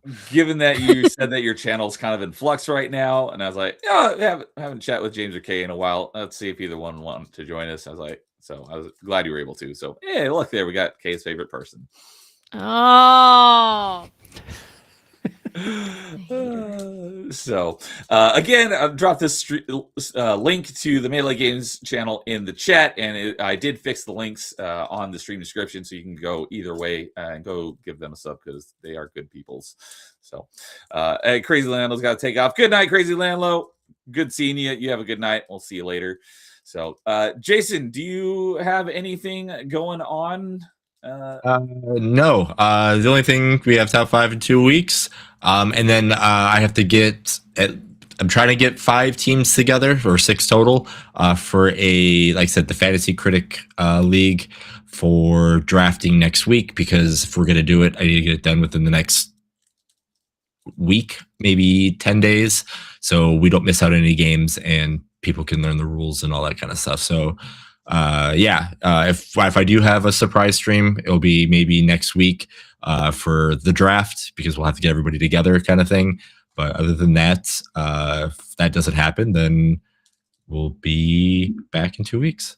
Okay. Well, I'll talk to you about the Fantasy Critic thing after we're done here, because I got some people, or maybe they're people that you've already talked to, but I've mentioned a couple people and they're like very lukewarm because they don't do the internet kind of stuff. So I'm like, hey, if you do it, you need to be online at this time. We need to do this, this, and this. And they're like, I'll get back to you on that. Now it's been like, because I wanted to be done last week. So now it's like, all right, I got to get this done if I want to do this. Because I know some people who are like, I really want to do this. So hey, yeah, see if we let me know. But yeah, it's funny because I'd never heard of this, and then Jason and someone else that I know who I'm referring to right now both mentioned this Fantasy Critic thing to me within like a couple days of each other. And it's basically like fantasy football, but for video games. Mm-hmm. How it works, I have no idea, because I don't even understand how fantasy football works. But if you're interested, check out Fantasy Critic, and it has to do with fantasy leagues, but for video games. Yeah, and if you are watching this and you're interested too, I'm on Neo's channel and stuff, but it's pretty simple. We're gonna have a draft. You draft games. If your game gets a score of 70 to 89, every point above 70, you get a point. If your game scores in the 90s, instead of 1 point, you get 2 points for every point in the 90s. So your goal is to draft the best games. You have a total of 8 teams total, but you're like, wait, you only draft 4. Well, that's where the fun becomes, and you have $100 budget that you have to blind bid on games to fill out your team throughout the rest of the year. Then also during the draft, you can counterpick somebody's. So if like somebody has a game that they pick, and you're like, well, that game's not coming out. Well, you could counterpick that game, and if it doesn't come out, that person can't drop that game, and you get 0 points for counterpick. But say the game does come out as well, if you counterpicked it, you lose points. But you can mess with people's teams. You can do kind of stuff like that. It's just a way to kind of see what happens with the years. Just have a little fun from now until next year, and a little competitive funness. It sounds interesting. So yeah, someone's been talking to me. I'm like, I need to look more into it, but I'm intrigued. So, but yeah. So as you mentioned, the next episode of Top 5 will be in 2 weeks, which is the 20th. And we'll be ranking our top 5 2025 games. And that is games that we played in 2025, not necessarily games that came out in 2025, although there could be overlap. It could be a game that came out. But basically just games that you played. And basically the main stipulation is not games that you've played a ton of million times. Something that either you played for the first time, regardless of when it came out, or maybe something you haven't played in many years. And it's almost like a first playthrough because you don't remember it. So that we did that last year for 2024 games in January, and so we're for as long as we keep doing top 5, I definitely want to do that every year in January, because that's a fun topic to talk about our favorite games we played each year. So but yeah, so as for myself, I will be on Carl's channel tomorrow night for our usual Wednesday night backlog battling to talk about what we've been playing over. Well, typically it's the last week, but we haven't done it. We took like a 2-week hiatus because of Christmas and New Year's. So we have a couple weeks to talk about. And then on Thursday night, Dude will be on, and we'll be doing our Achievement Chasers, where we're talking about what we achievement hunted over the course of December. And then we continue. I started Metroidvania Monday again last night, and I started off with Revenge of the Savage Planet. That's been a lot of fun because Journey to the Savage Planet, I freaking love that game, and this one is just more of that. So I'm really enjoying it. So I'll be playing that until I beat it, and then we'll be back next Tuesday for a party chat. So, but yeah, again, thank you, Jason and Kay and Lois for joining me on the panel. Thank you, everyone in chat, for hanging out Thanks with to us. them. And Yeah. it was always great chatting video games with all of you guys. So everyone, have a great night, and we will see you later. And as always, in the meantime, game on.